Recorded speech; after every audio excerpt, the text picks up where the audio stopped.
So this is essentially financial debt for all of them, including Nigeria, because now everyone in the world has turned their satellite to Nigeria. So in the modern global economy, being cut off from the US financial system means you can barely function internationally. It's just like cutting off internet from you.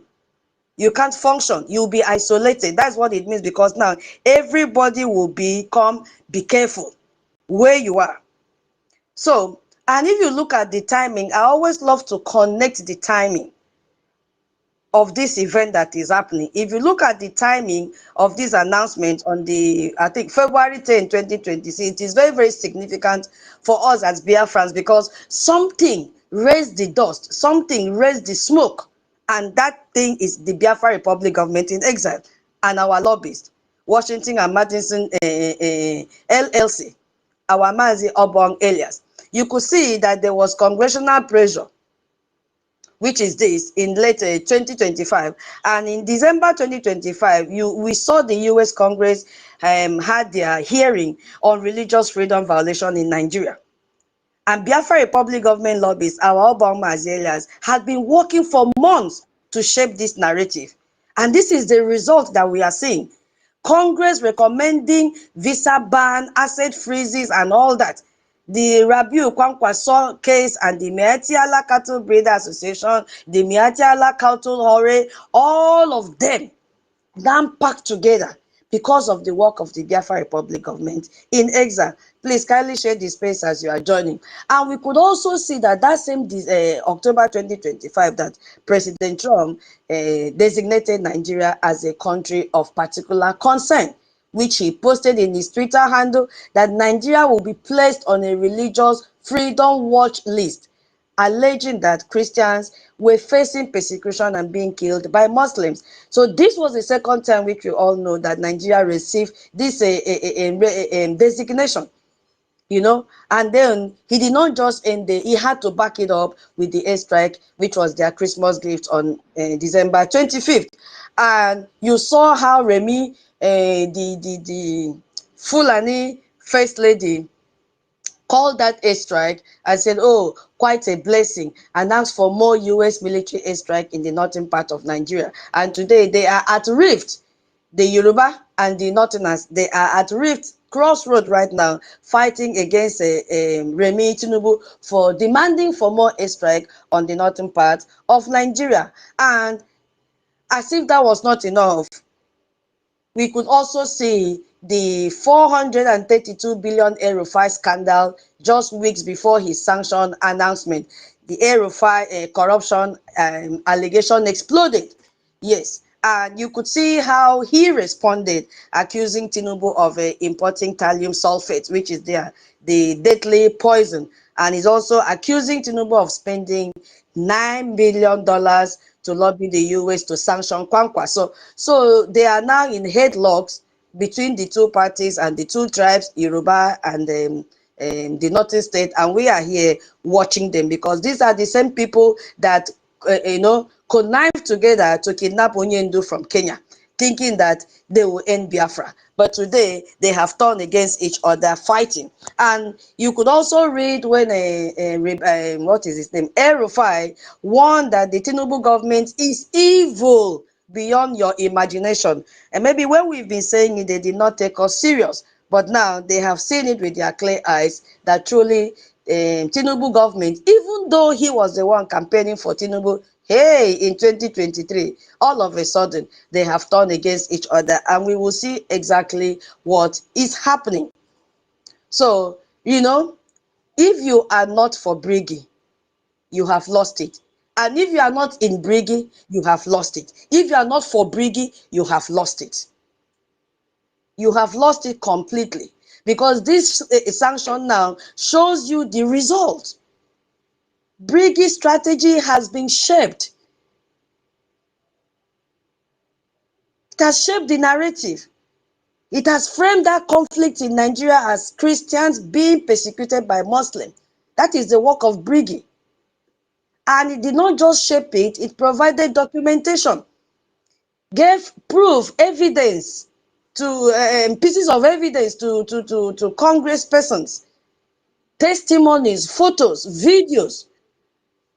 They've also let them know that this is is targeting specific individuals. This genocide that is going on, and those that are being killed are Christians. And who are the Christians? The Biafran people. And then they now said, okay, they push for sanctions on specific people, not just abstract politics. And we've seen it play out every day. You see? And it is working.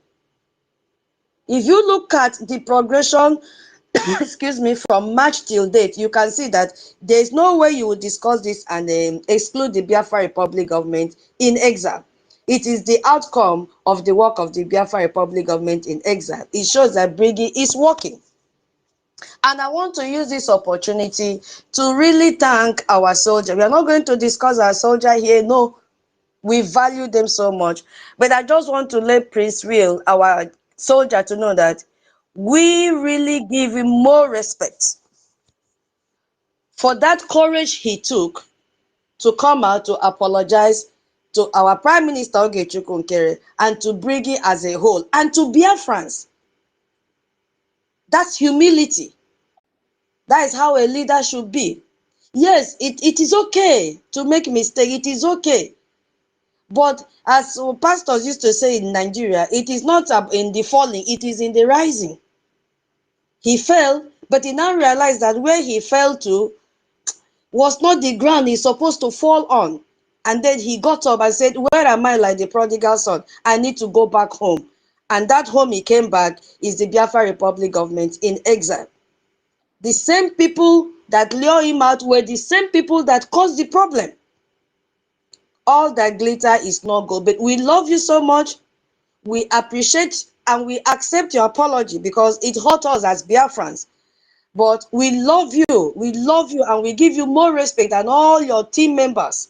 We salute all of you. You are our soldier, and we know your sacrifice. You are the oldest armed group or security group in Biafra land.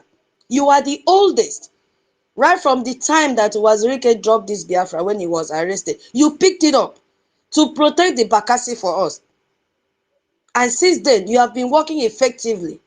Until recently, the same accountability that were the ones that make us to go bankrupt, lure you and deceive you with the name of Prime Minister. But it's okay.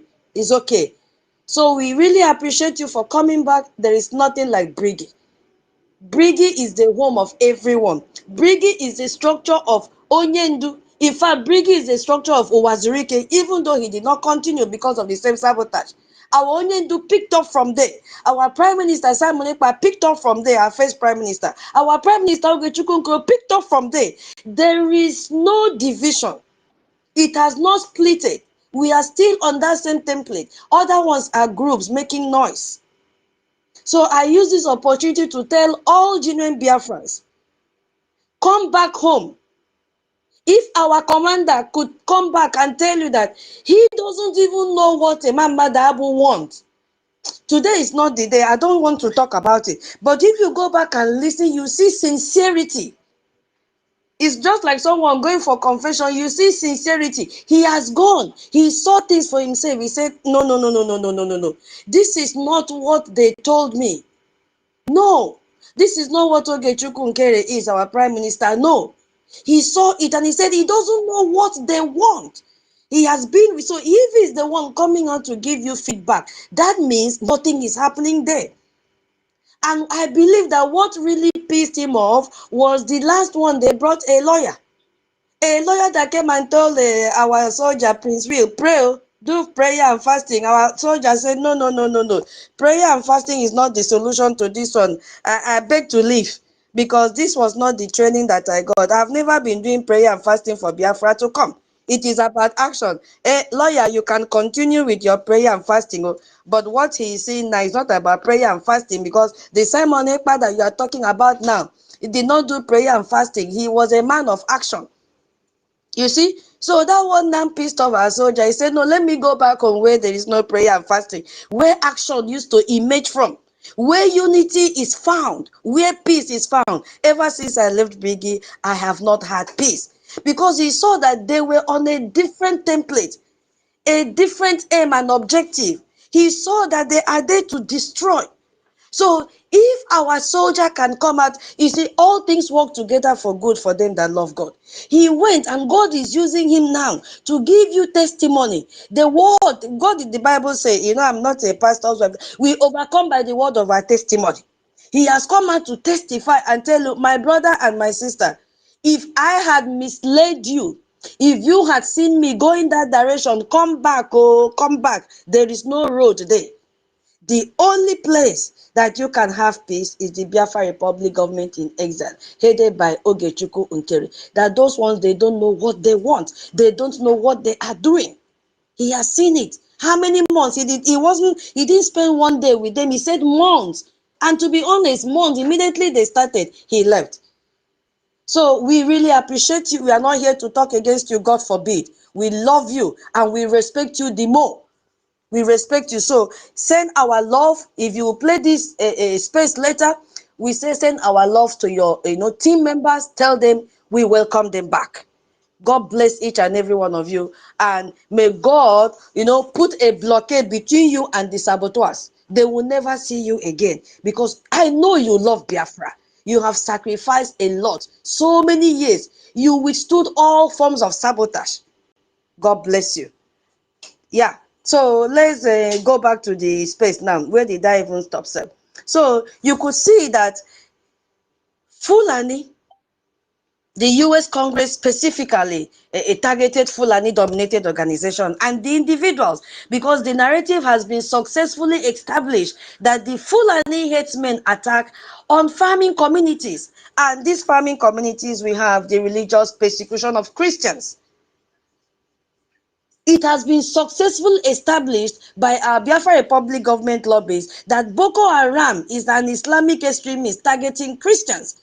And the northern governors have implemented Sharia, which they have used to persecute Christians. So whether you agree with this framing or not, it is now the dominant narrative in Washington, D.C. And our lobbyists are not backing down. They are not backing down. So you as a Biafran sitting on the fence, waiting for your leaders from the detention to give you instruction, are you not ashamed of yourself still sitting on the fence? Why don't you come back home? Why don't you hear the word of our soldier and come back home and know that nothing is there? He did not even compare Ngozi Rabeze because he knows that one is coconut head. No plan, no agenda. Every time you come out and pass bill with her family members, and then they will share it online. So he did not even make reference to them. Biafrans, do you know that Orabweze catastrophe was not even much compared to July 2025 accountability? They were deadly. 2025 accountability was a deadly accountability group. But God made it possible for us to scale through. And today, we have seen where they are, that they are confused. They don't know what they are doing. You see? And people are asking, Kwankwaso implemented Sharia in KANU when he was the governor. So the US Congress is now saying, oh, if you implement religious law that discriminates against non-Muslim, we will sanction you. But here Rufai pointed out and said, oh, 12 northern states implement Sharia. That Zamfara did it first. Why is Kwankwaso being singled out? And you know why he's being singled out? According to Rufai's theory, because Kwankwaso refused to join APC. He ran against Tinubu in 2023 under NNPP. And now, according to Rufai, Tinubu is using US lobbying money to punish him. Now then talk no be so. So whether Rufai accusation is accurate or not, the fact is Kwankwaso is now facing potential US sanctions. While other Sharia are implementing governments are on the waiting list, they cannot escape it. They cannot. Whether it is true or not, they cannot escape it. And as our sister said, the cybercrime NNAMDI Benson, 7 of the 8 sanctioned Nigerians were linked to terrorism, but this NNAMDI is sanctioned under Cyber 2 provision for cybercrime. Because, my people, It shows, it shows the US is taking, a comprehensive approach to Nigerian trade. And the trade in Nigeria is terrorism and cybercrime, financial crimes, organized crime network. So Nigeria is now the world's second largest cryptocurrency trading market. You see what is happening? So for this man now to be mentioned in their list, it suggests that the US has identified Nigerian cyber criminals who are the terrorists that are using cryptocurrency to hide funding. They map out this pathway for them. Cyber criminals are generating money through fraud, and some of that money is funding terrorism. And the Nigerian government cannot even stop it. So the US is stepping in to say, we have to stop the funding. Remember when Musa used to tell like Ngozi Orabueze, we must cut the funding, because he was passing the message to Ngozi, cut Biafra Republic government exile, cut the funding, cut the funding, cut the fund. Now it is time for the US to cut, and this one, hey, this one is deadly. This one is deadly. So you could see that the Nigerian government is in a very strong dilemma right now. Yeah, they are. Because if you look at now, Nigeria is in a very, very terrible position. They don't even have ambassador in Washington, D.C. Yes. Nigeria don't have any ambassador there. No confirmed ambassador to the United States. So that means no senior diplomatic presence to counter any narrative for them. No direct line to US policymakers. But when the Biafra Republic government were, meeting with the senators and congressmen, Nigeria had nobody in Washington, D.C. to present the other side of the story. You see? So when the US now say, we are sanctioning these 8 people for terrorism link, Nigeria cannot credibly respond, because you know what? The chief of defense staff himself admitted that he doesn't know how Boko Haram is funded. Musa said it. That over 120,000 Boko Haram members surrendered with hard currency. My people, do you remember this statement from Musa? He said that they surrendered with hard currency and nobody knows where the money came from. It is Musa that said it. Nigeria security officials have been accused of negotiating with terrorists. These are documented cases of security forces paying ransom to. There are so many. There are so many documented cases. Even when Musa came out and said there is no more negotiation with bandits, under his nose, they are still paying ransom to bandits. So who is he deceiving? So the religious freedom narrative is very, very difficult to counter, because the statistics are there. Thousands of Christians are killed every day in Nigeria. Churches have been attacked. Christian communities in the Middle Belt, in the Northeast, in Biafra land, they have been displaced. So it is very, very difficult to counter what is happening. So difficult. And when they want to counter, they will say, Muslims are victims too. Yes, we know, but it is those Muslims that have refused to accept Sharia. That was why they were slaughtered. How many within 72 hours? More than 400 of them were slaughtered, mixed with Christians. Do you understand? I don't know if you can still hear me. So Tinubu have domestic problem. How can Tinubu now tell the US we are fighting terrorism effectively when 1,300 Nigerians were killed in 41 days? How can he tell the United States that he's fighting it? He attended the Agungu festival while people were being killed at that same time. And his wife was there on Fox News begging for US airstrike in the northern part of Nigeria. You could see military bases fall regularly despite the super camps, which I'm going to discuss very soon. You see? So it is difficult for Tinubu. So these 8 sanctions, might seem like a small thing, but my people, it is not. Just 8 people out of millions. Yeah, no. It is the door that has opened. They represent something much bigger that me and you don't know right now, but with time we will know it. With time we will come to understand why the United States of America is mounting this pressure right, left, center. There is no breathing place for them, and there is no way for them to run to. So United States is now willing to name names freeze assets, and take concrete actions against individuals connected to Nigerian terrorism and corruption. For decades, the US turned blind eye to Nigeria and its dysfunction because of strategic interest.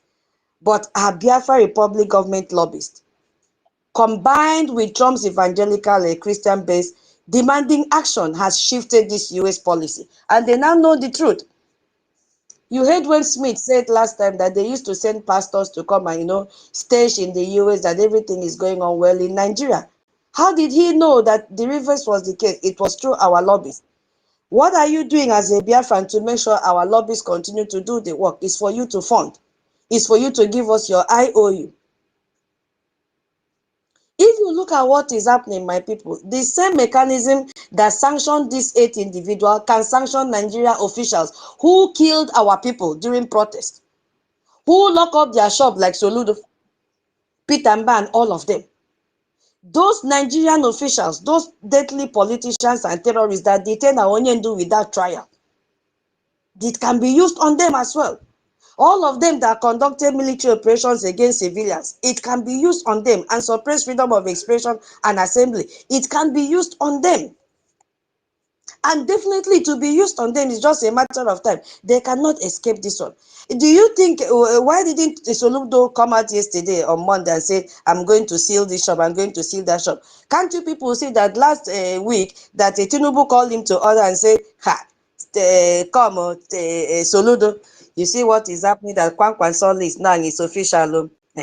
He's already sanctioned, dear with the Biafrans. So don't force them to go out, and don't force them to open their shops if they don't want. If not, your name will follow. But whether he accepts it or not, whether he stopped intimidating them or not, his name is already there. Because when we told him, stop, don't pressurize Biafrans, don't intimidate Biafrans, don't threaten Biafrans, he said no. He is the governor of Anambra State. His name is already there. Yes, he cannot miss it. Everything is documented, because the Nigerian government fears international accountability more than it fears domestic protest. So, and if you can make Nigeria officials afraid that their stolen wealth abroad will be frozen, that their children can't study in the West, that they can't even travel internationally, you have found their pressure point. That is the point I'm trying to make here. We have to, work together. Unity is what we need now, nothing more. So I will yield my mic here. I was just, giving just a little review on these 8 names that have been published. I don't want to go in the too deep because we don't have time. So I don't know if anybody is on mic to say 1 or 2 before I go to this Borno State catastrophe, what is really happening, because I want to understand that battlefield, how Borno has turned to be what it is today. Yeah, Afam, you have the mic, please.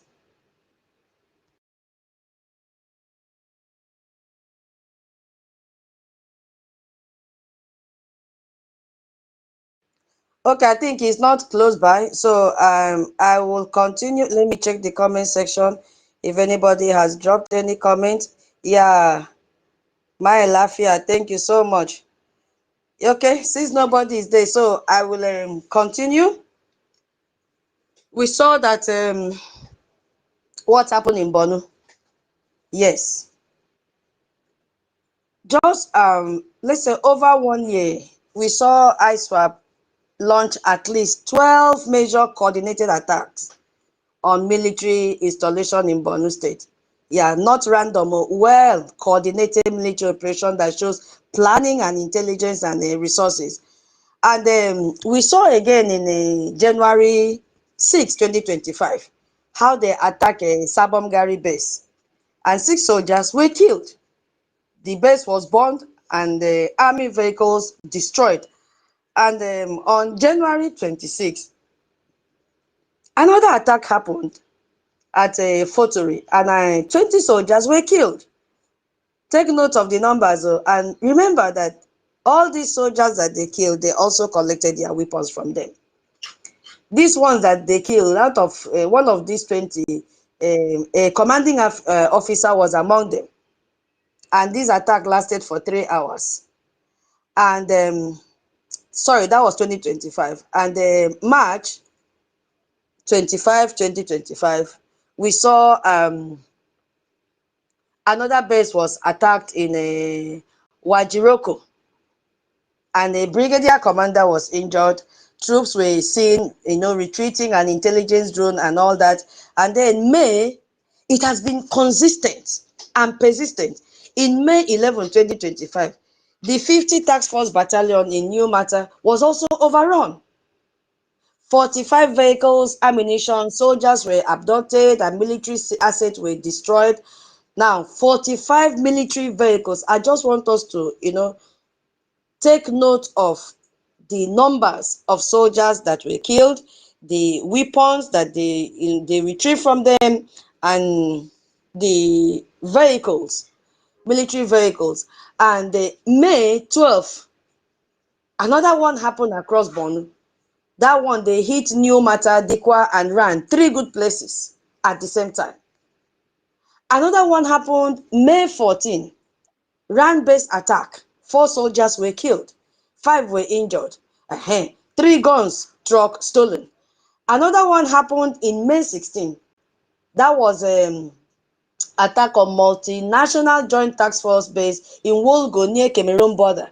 4 Nigerian soldiers were also killed, and 1 Cameroonian soldier was killed. 9 terrorists also died in that particular attack. And then that same day, another base was attacked in neighboring Yobe State. And on October 2nd, Kirawa town border was attacked. Military barracks burned, and over 5,000 people were displaced. And September 5th, 2025, Darul Jamal attack. Over 60 people were killed, and most of them were civilians. So if you look at the pattern, these are not random attacks. These are systematic. And here is what should terrify every Nigerian and every Biafran that is living inside Nigeria, believing in Peter Obi to be the next president, believing that Nigeria can be reformed. The attacks are increasing every day, and even more sophisticated than the previous attacks. So what is really inside this camp that is attracting these terrorists? Is the question that everybody should ask. Why do terrorists keep attacking military camps? What is inside that camp? And the answer is both simple and devastating, because if you look at the very first thing now, if you keep food, open food and keep without covering, that smell of food is going to attract flies to come and perch on your food. So something is attracting these terrorists. Please, if you are joining, kindly share the space. God bless you as you join. And if you are free to take up the co-host, please do indicate and I will give it to you. But let's pray the internet behave very well. So you could see that they have weapons, because every successful attack gives them more firepower. I am not the one that said this. Someone had to carry out a research. Conflict Armament Research is a UK-based organization that studies weapon sources for jihadists. He carried out this research, you see. And according to him, he said raids on military bases provide jihadists in the Sahel with at least, listen to the percentage, 20% of their weapons. 20% from his research. So they're using Nigerian military weapons to fight the Nigerian military. And who are those in the Nigerian military? They are Biafrans.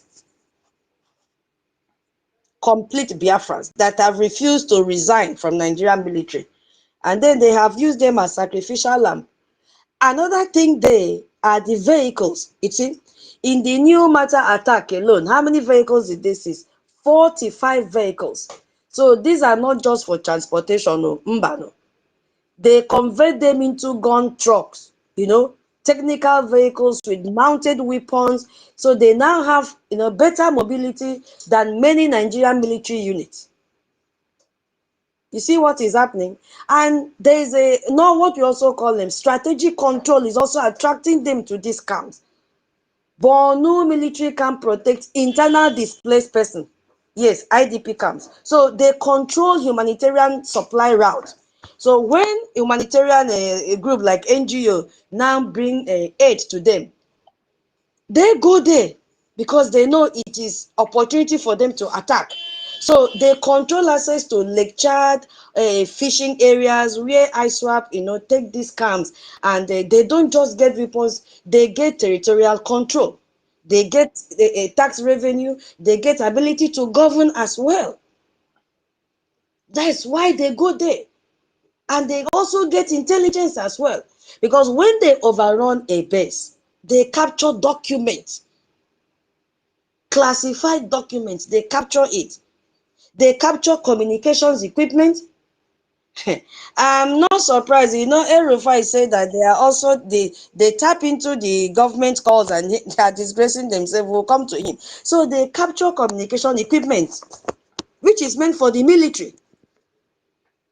And sometimes even soldiers self, who can be interrogated for information about military movement and strategies.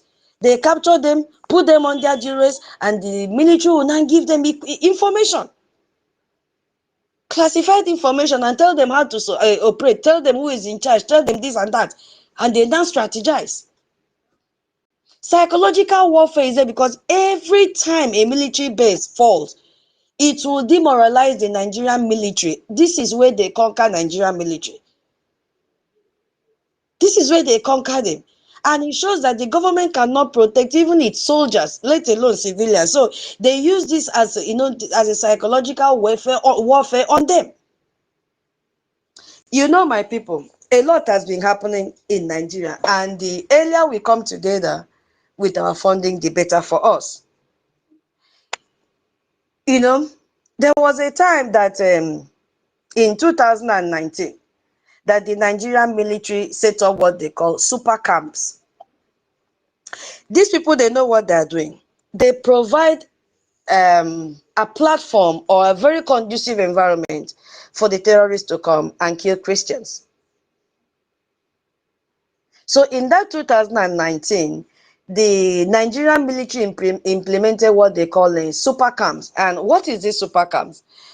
I don't know if anybody have idea. Can you still hear me?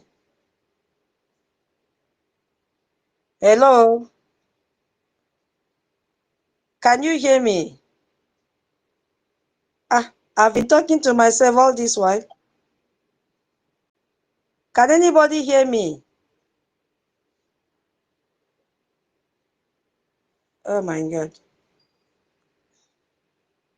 Okay, thank you, Minister. Okay, thank you. Thank you. Thank you. Thank you so much. I can see the sign. My screen was not really clear. Thank you so much. Yeah. So now they form what is called super camp. It was a strategy for them. And the idea was to shut down smaller, vulnerable bases and, consolidate forces into a larger one, better defended garrison in population center. But it completely failed. It failed because, okay, it failed woefully. Okay, wait,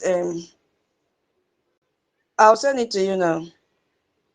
So this super camp strategy failed because, while the military pulled back into this super camp that they decided to form, ISWAP and Boko Haram fill the vacuum in that rural areas. Did you understand that what is happening from the super camp? That was why they failed. So when they now withdrew to form these super camps, Boko Haram or ISWAP or Fulani, they now fill that vacuum in that rural area. So they now control the entire local government areas. And the governor of Borno State publicly warned about this in May 2025, that ISWAP has total control over several local government areas, including Mate. This was the origin. This is what happened from the formation of the super camps by the Nigerian military. So they created a vacuum, and that vacuum now attracted the terrorists to take over those areas. And they now have houses over 300,000 villages. So if you think about that, you see that this terrorist organization has total control from what the Babangida Zulum said, Babangana Zulum said, the governor of Borno State, having total control over areas that contains hundreds of towns and villages. And the Nigerian military response is to hide in the super camps that they themselves get overrun. They are hiding there, they cannot do anything. Meaning that they also create this avenue, they created this avenue, this safe haven, this safe environment for the terrorists to exploit and expand. Because why would they go and form a super camp? Because they are not capable. They lack the basic training and the tactics to be able to engage the terrorists. How can terrorists now go and set all your military camps on fire? They have withdrawn and retrieved all your weapons from you, including the vehicles. So what you are just doing now is to retrieve for your own safety, to see if you can be alive. You can't face them, you can't engage them. They are carrying more sophisticated weapons than the Nigerian military, those that still want to belong to Nigerian military and serve them. So this is where it is even getting truly revealing. How did they get their fund? Because, how? Are you aware that ISWAP end? When I read this thing, I'm like, if ISWAP that are illegal, they are terrorists, can earn $191 million per year from tax alone, what are Biafrans doing? What are Biafra? This is tax, so not kidnapping. Oh, set aside the money from kidnapping. This is tax money. Oh, earned by ISWAP. 191 million US dollars every year from tax alone. That is 10 times more than Borno State Governor annual revenue. What are Biafrans doing? These are terrorists. A terrorist organization earns 10 times more than the state government. How? Now, from Lake Chad fishing taxes, ISWAP controls fishing on Lake Chad. Oh my God. I don't know why we don't want to fund so that we begin to take control of our resources, because this is only one avenue that they are using. Before you can fish in that Lake Chad, you must pay them. Before you can sell your fish, you must pay them. And they charge $2.60 per 100 kilogram of fish. So they have a weighing scale to weigh your fish. So if your fish is weighing 100 kg, you pay 2.60 pounds, dollars, sorry. And during a peak fishing season, they generate 156,000 from entry permit alone. So that time, oh God of mercy, they study the time, they know that it is the peak for fishing season. These are the people that are making fish not to be available, to be scarce in the market, because now there is no regulatory body to control the time that you go to fish. Maybe you're even going to fish when the fish are laying eggs. Exploitation is what we are talking about here. That's what they are doing. There is no regulation to guide the fishermen. Once you just pay them the entry permit, you are allowed to go in and fish in this hot in the peak period. So they have 15,000 registered fishermen in their taxation system. 15,000. So imagine 15,000 fishermen paying them $156,000 from entry permit alone to fish in the peak fishing season. Do you understand what is going on? They also get money from livestock taxes, because herders pay taxes to move cattle through ISWAP control areas. Is it not time we come together and control our territory? Because Biafra land is not as large as this territory that the ISWAP is controlling. Look at the amount of money that they are making every year, year in, year out. For you to graze, you must pay the tax. Farmers also want to pay. If you want to farm in the area that they control, you must pay. They also collect money from protection money. Communities pay so that they will not be attacked. But at the same time, they will still go and attack them, rape them, attack them, kill them, burn them inside their homes. So they have, essentially created a parallel government with a more efficient tax collection system than the Nigerian government. You dare not enter their territory. But that's not all. That is not all. The Nigerian Financial Intelligence Unit has also flagged foreign donations are there from OIC, from the D8, they are there. From the narcotic groups, they are there. Extortion revenues, ransom payments. So if you now add that, can you imagine how much they are making in a year? Cryptocurrency transfer is also there because Nigeria now is the world leader. Second largest cryptocurrency trading. Anything that enter market, anything that enter Nigeria, before you know what is happening, they will be number one. Yes, they will be number one. And we could remember very well, Nigerian Chief of Defense Staff, he admitted in the public that over 120,000 Boko Haram members have surrendered, and most of them come with they came with hard currency. How did they get it? How did they get it? How? Chief of Defense Staff, the top military officer in Nigeria, is asking this question publicly after 15 years of fighting Boko Haram and ISWAP. They don't know how they are funded. The answer is no, they know. They don't know where they get their training from. What is Turkey doing? They have signed agreement for Turkey to come and train them. Are they telling me they don't know? Because Musa was asking who supplied them with equipment. Are they not aware that each time they attack military base that they packed equipment? Are they not aware that France is supplying them with equipment? Are they not aware that Turkey is supplying them with equipment? Are they not aware that UK is supplying them with equipment, and China and all of them? Why is Musa always coming out to cry? They know the truth. So the situation is made worse by these regional dynamics. Foreign fighters are flowing into Nigeria from Boso region near the Niger base. They are not just local recruits. These are ideologically committed fighters with better military training than the Nigerian soldiers. So why are they able to come in? The regional cooperation has collapsed. It has collapsed. Niger withdrew from the multinational joint task force in March 2025 after its coup. They withdrew, and Chad has also threatened to leave the alliance. So the border between Nigeria and Niger that was once monitored by joint patrol is now unguarded, porous. Anybody can come in. Islamic State, which we call the ISIS, now appears to be providing increased logistical support to ISWAP. So they are using commercial drones. House of a senator said it made I can't find the video again. He said they are now using drones, that the terrorists are using drones. They are using commercial drones modified for surveillance and attack. They are using motorcycles. How much did they tell Nigerian government to pay them for their lost bike? Was it not in millions before they even start negotiating for the release of the church members that they kidnapped in Kwara State? They named their price and they paid them.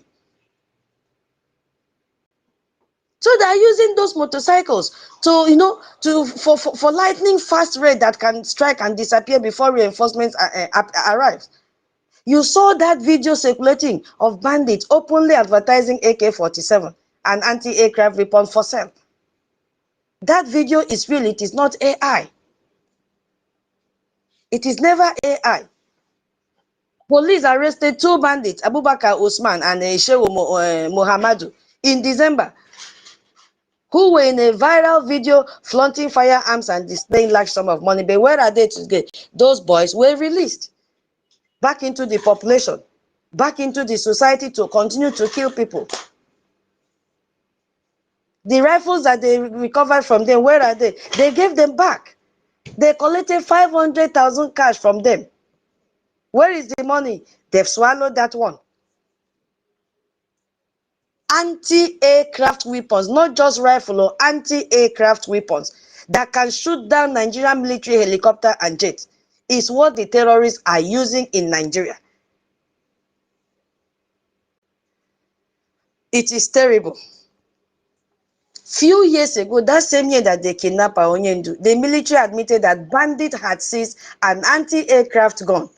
The Wall Street Journal reported that Nigeria Air Force allegedly paid how much million to buy back their own aircraft, 20 million naira to bandit. What a shame. What a shame, my people. They paid 20 million naira to bandits to buy back, to buy back their anti-aircraft gun. Do you see what is happening? And the Air Force denied it though. But think about what it means if it is true. The Nigerian military was negotiating with bandits. You know they must deny. So the real question still remains, if terrorists are earning $191 million a year from fishing taxes alone, where is that money really going? Where is the money going? And over 120,000 Boko Haram members have surrendered with hard currency, according to Musa. How did they get the funding? How did they get the training? How did they get the equipment? I will yield my mic here before I now enter El-Rufai. I've seen some hands here. Yeah, my co-host, please, you have the mic.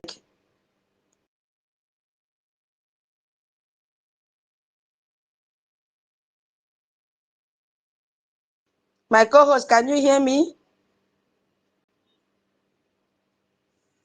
Oh my God. Can anybody hear me? My co-host, Ben, can you hear me?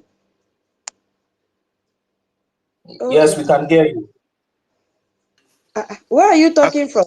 I can hear you. I can hear you, man. I can hear you. Okay, you have the mic. Then no, you can continue. I have problem. I have a little discussion with Betty. Thank you. Okay, no wahala. Hey, Minister 1 million, you have the mic before we go to the next session. Go ahead, 1 million. Welcome. Please share the space, Biafrans. Will not take much time. My minister, all right. All right. Yeah, thank you. I just got the mic. So and we've all seen Nigeria and their corruption. Are you hearing me? I hope I'm coming. Okay, thank you very much. Yes. Sorry, it's okay. it's okay. Sorry. Yeah, it's okay. No problem. I understand. No problem. So we've all seen Nigeria and their corruption.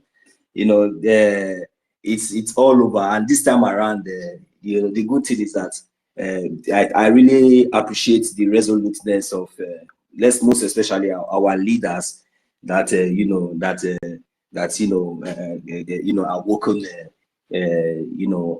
Many of us today, and today I also want to say special thanks to Brigade, Biafra government, because this is the only entity that has exposed Nigerian and their corruption today. If not for the awareness of our leaders like NNAMDI KANU, who they went to Kenya to kidnap, I don't think that we'll be talking of all these things. Now we'll just be here ranting and raving off as usual, just like what really prompts the kidnapping of our leader, because they know that they have already succeeded in bribing all the media houses, international communities. They have lobbied everywhere up and down. So whenever we are running to those places, it doesn't really make sense. So, but thank God so far for our resoluteness, because all these things were just targeted at us, saying if we'll give up and definitely make most of all these our leaders who has taken it upon their shoulders, making them feel like they are irrelevant, or making them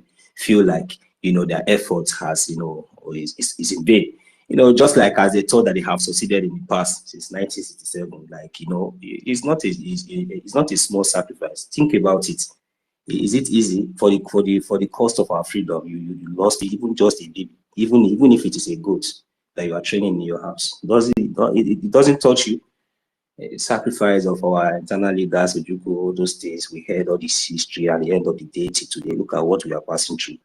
Just because we are demanding for our rights and freedom, they went to Kenya and kidnapped an innocent man, held him unjustly for good 5 years, using some of us to deceive many of us. Is it not the corruption we are talking about?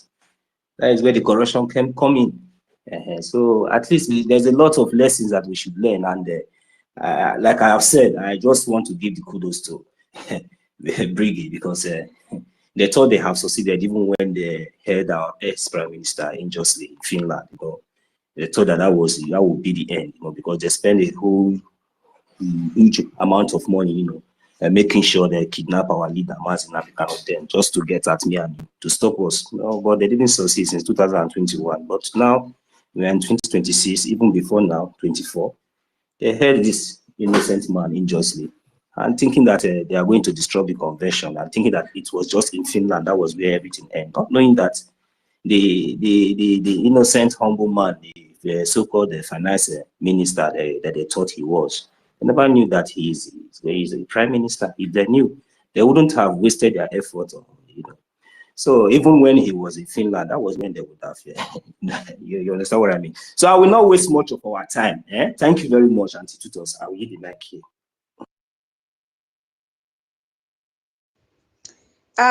Minister 1 million. Say song, it come the say song. Yeah, thank you so much.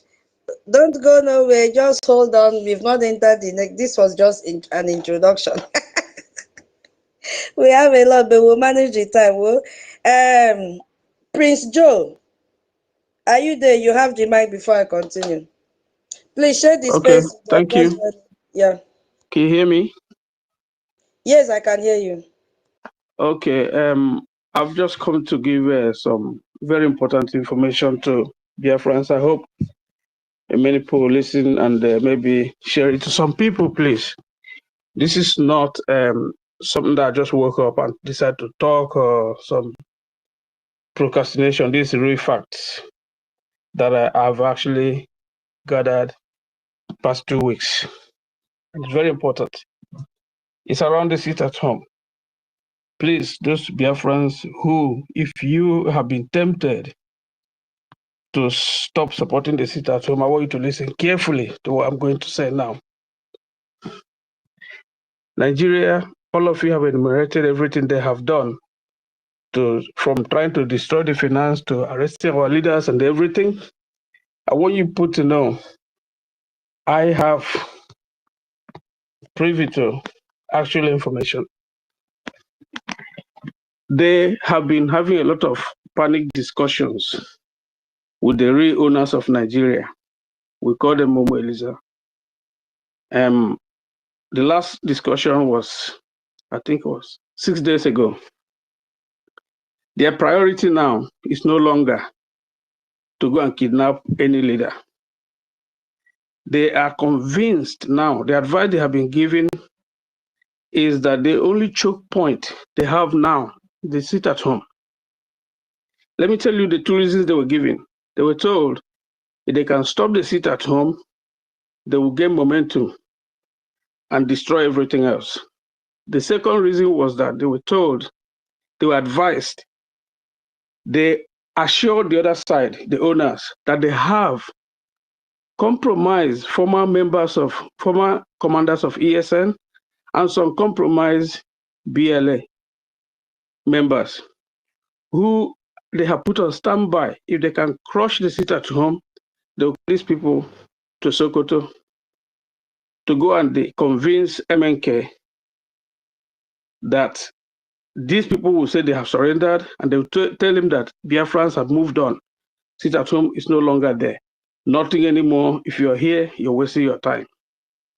This is a direct advice they were given. They were given to do whatever it takes to crush the sit at home before the Americans get to a point where they can do what they really want to do in Nigeria.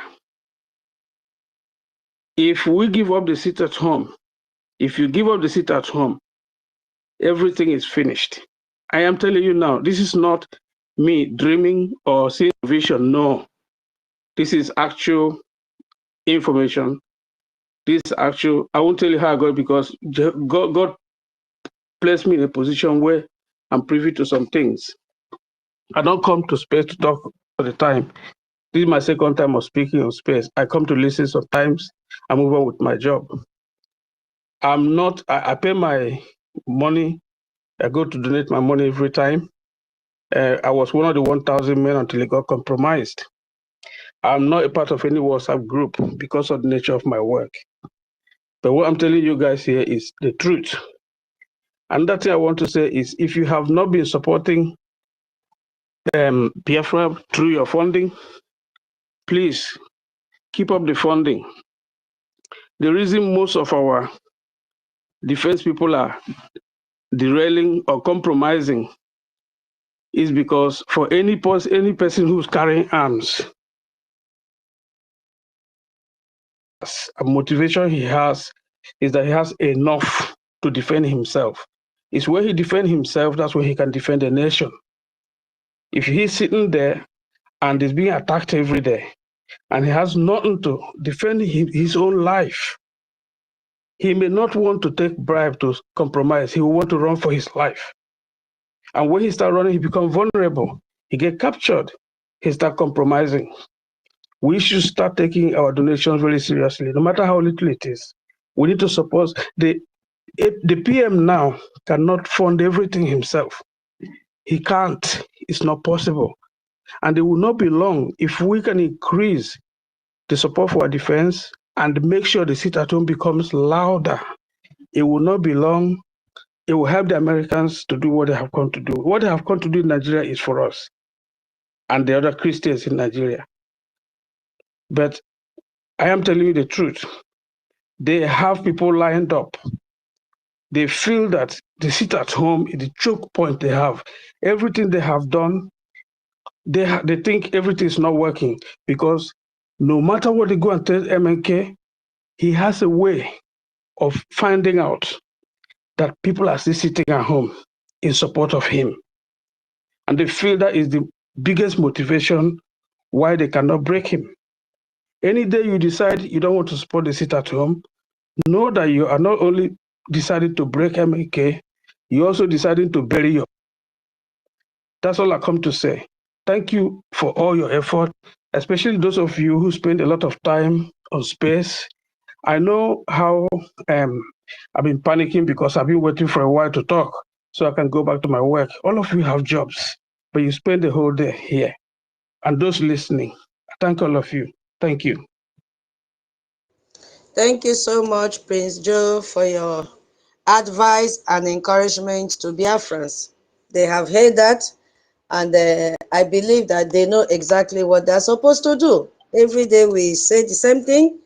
This is not the time to play. This is not the time to panic. This is not the time to attach emotions in what you are doing if you want our Onyendu to be released. Thank you so much.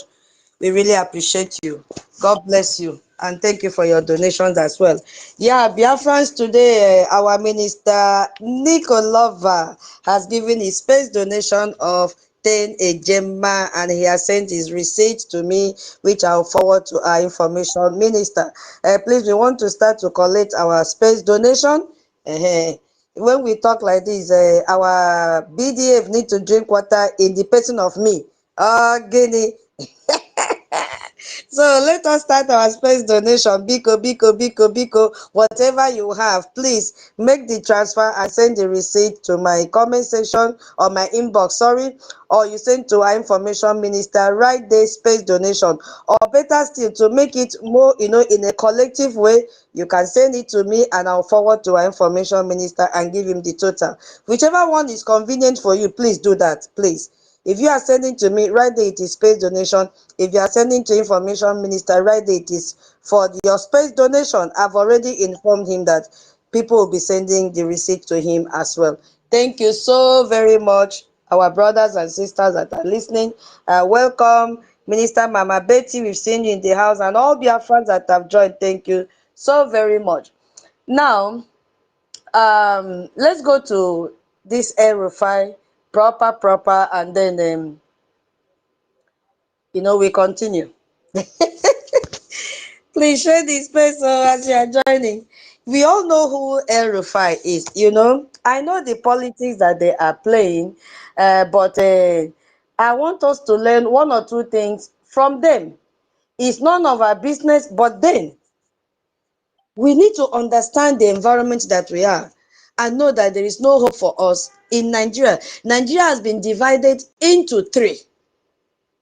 The Northerners now have grouped themselves. Forget about this drama that they're doing on the social media.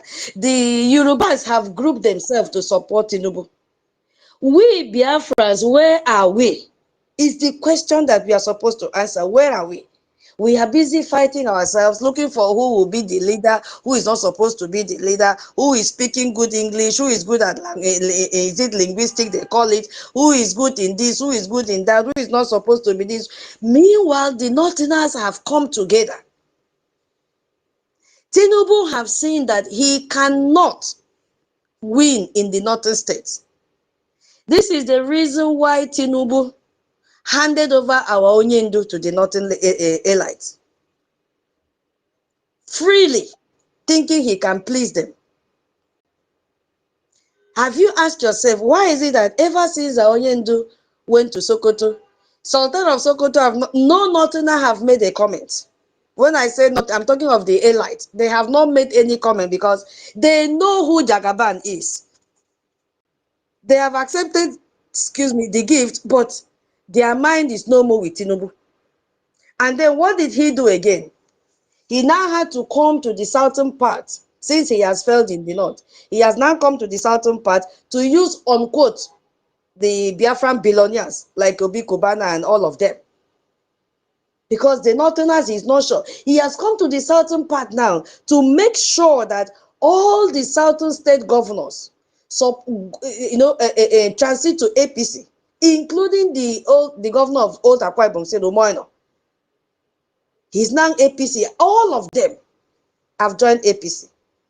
Obi Kubana joined because he has a skeleton in his cupboard. I'm trying to connect why they are after El Rufai now, because El Rufai has skeleton in his cupboard, and at the same time, El Rufai knows their secret. So they are pressurizing him, intimidating him not to spill the beans, but it is too late. But at the same time, we understand that this is a distraction, so that we will not talk about the genocide that is going on in Nigeria.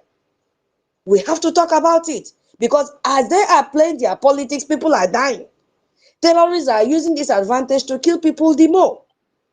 So we cannot forget about the genocide. We carry it parallel. You see? They know what they are doing. So all the southern governors are now with Tinubu. You could see that this is the reason the wife had to say, give them more strike in the northern states. Because they have failed in the northern states. Now, let's now connect this aero fighting so that and then we see how we can, make sense out of it.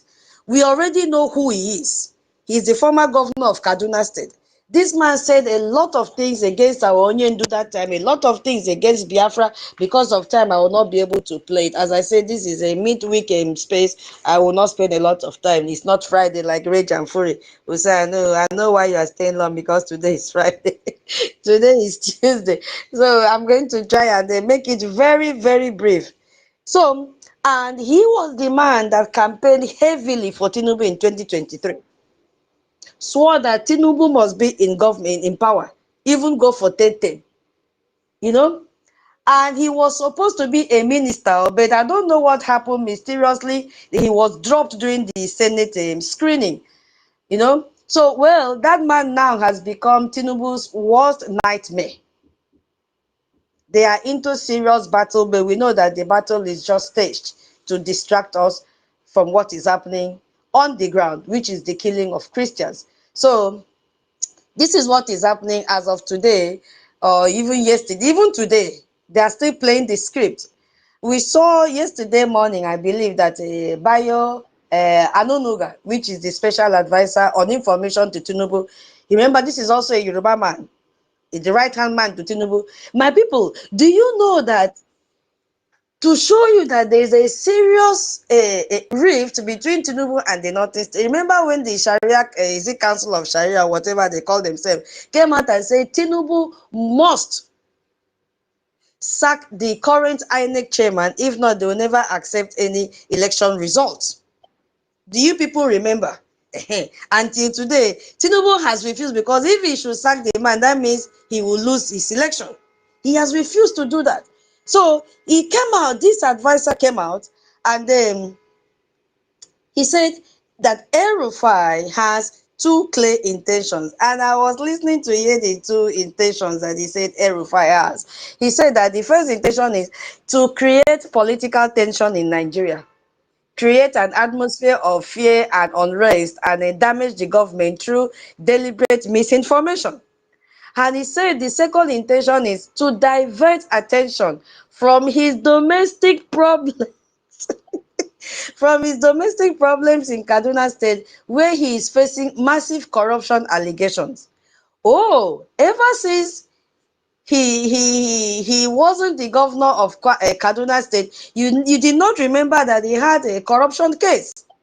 All of a sudden, you now remember that El-Rufai has corruption case to answer. Now, you see, he was the governor for 8 years, 2015 to 2023. And right now, the Kaduna House of Assembly, all the 28 members unanimously have endorsed a petition to ICPC, Independent Corrupt Practices Commission, and the EFCC to investigate El-Rufai for 432 billion Nigerian money, useless money, for the that is under corruption. Remember, our topic says Nigerian endgame, corruption. Hey, we are still under corruption. We've not entered thallium yet. So we've touched terrorism. Okay, we are coming one by one. You see? So let me put that in perspective so that we really understand what is happening. That is more than the annual, this 432 billion naira is more than the annual budget of some entire state in Nigeria. That's the kind of money that could transform an entire region, but somebody embezzled it. That money would have been used to build roads, even schools, hospitals. And they're saying El-Rufai cannot account for it. So Tinubu's strategy is very, very simple. Oh, you want to attack me? Okay, we will investigate you for your corruption. You want to accuse us of importing poison? Okay, we'll say you are just trying to distract, from your own problems. If you go back to the news, there is one man called Temitope Ajayi, who is another presidential spokesman. He said that El-Rufai is acting like a drowning man holding on to a straw. A drowning man holding on to a straw, trying to stay afloat politically. Even Shehu Sani, that one that talks, with both sides of his mouth. Also remember El-Rufai. I said, he's also a former senator from Kaduna State. He came out yesterday and also demanding EFCC to probe El-Rufai for the entire 8 years tenure. He said that his administration was characterized by hardship, insecurity, demolitions, and alleged human rights. This Shehu Sani had been expecting appointment from Tinubu. The last appointment, his name was not there, and he got angry. So now he's also supporting Tinubu, having hope that when Tinubu runs for second term, Tinubu will consider him. So he's beginning to align himself by fighting against El-Rufai. He said, you cannot promote, he's not telling El-Rufai that you cannot promote a candidate as the best option. That was what he did in 2023. And later turn around to criticize the same administration. That is a direct shoot at El-Rufai for campaigning for Tinubu in 2023. And now he's attacking him in 2026. Anyway, we all understand that this is the lifestyle of Nigerian politicians. But there is something I want us to understand, that this is not just about corruption allegation. Because we have to be very honest, in Nigeria, everybody is corrupt from head to toe. So the question is never, are you corrupt? But that is not the question. The question is, whose side are you on? Whose side are you on? That is the question. Everybody is corrupt. So when you are on Tinubu's side, your corruption is overlooked like Godswill Akpabio. Godswill Akpabio cannot account for trillions of money in old Akwa Ibom State. So for them to cage him, he had to be forced to join APC. All of them are inside cage. They are the ones that will bring this corruption to you. You accept it, and then they use that to nail you and give you condition. Come, you must join APC. That's what is playing out. You could see Osun State Governor, Osun State, saying that they have withheld its allocation, its state allocation, because he refused to join APC. The same thing with Obu Kubana, all of them. Have you heard of Hobuzodinma again? No. Hobuzodinma is no more trending. They snatched the position from him and gave it to a Fulani man. He's no more active in the government. All of them have been used and dumped. And so these new ones now, they are beginning to dig into their files. So by fire, by force, you must join. Have you not seen a House of Representative member? Which state is that, safe? I think it's Kwara State. That said his mandate is to make sure he hand over Kwara in bulk, Kwara's vote to Tinubu in Asurok. So he doesn't care about how many people are being slaughtered in Kwara State. What he is after is the only mandate he has is to hand over Kwara State, make sure Kwara State hand over APC vote in block and give to Tinubu. That's his problem. That's his mandate. And that is why he surrendered Kwara State to Tinubu in exchange. Fulani said, okay, if you want to win second term, allow us to slaughter them. And he agreed and called the governor and said, this is what you have to do. Allow Fulani to slaughter them. And he agreed. Because I want to be in the power in 2027. So it's a matter of whose side are you. When you are against Tinubu, suddenly EFCT will remember you. So what changed now? Why did El-Rufai go from Tinubu's campaign warrior to his enemy? The answer is 2027. A very clear answer. Because he wants Tinubu to be out. He publicly said Tinubu will finish third in 2027 election. Not second, no, third. That he won't even make it to the runoff. And you see, this man is not just talking, he's organizing. He has been meeting with other opposition figures. Yes. And all of a sudden, they now form what is called KANU, the Northern political game that we need to understand so that we know that everyone, if you may ask, what has this got to do with Biafra? It has a lot to do with Biafra. I want us to understand that the Northerners have come together. The Yorubas have come together. While we are being scattered with envy and jealousy, fighting each other, and they are killing our people. You saw the video that came out recently. It is trending in social media, where you see Kwankwaso and other Northern politicians together.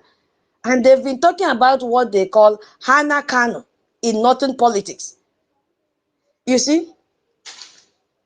I don't know. Is there any of you that knows the meaning of KANU here? I need someone to help me here before I continue. KANU. Please, if you know, give a thumbs up. KANU. No idea? What's the spelling of that Hanya? Maybe you did not pronounce. Is it Hanya? YAR. Hanyar Kano. Yeah. The road of Kano, the Kano road. Exactly. Exactly. That's what it means in English. Kanu way. Or as my brother said, Kanu's path. The road of Kanu, all that. But in Northern Nigerian politics, it is a philosophy for them. It is a strategy, a way of thinking that only Northerners truly understand in its full depth. So when they say this, it's about Northern unity above all. Above all, their unity comes first. No matter what disagreement Northerners have among themselves, when it comes to protecting Northern power and interest, they unite. Northerners don't panic. They have strategic patience in whatever they are doing. They don't panic, they wait, they plan, and they're not reactive. They are strategic in everything that they're doing. I don't know if I'm wrong. When you pick up the mic, you can tell me otherwise, if you have not observed that. And then you compare that to what is happening in Biafra land.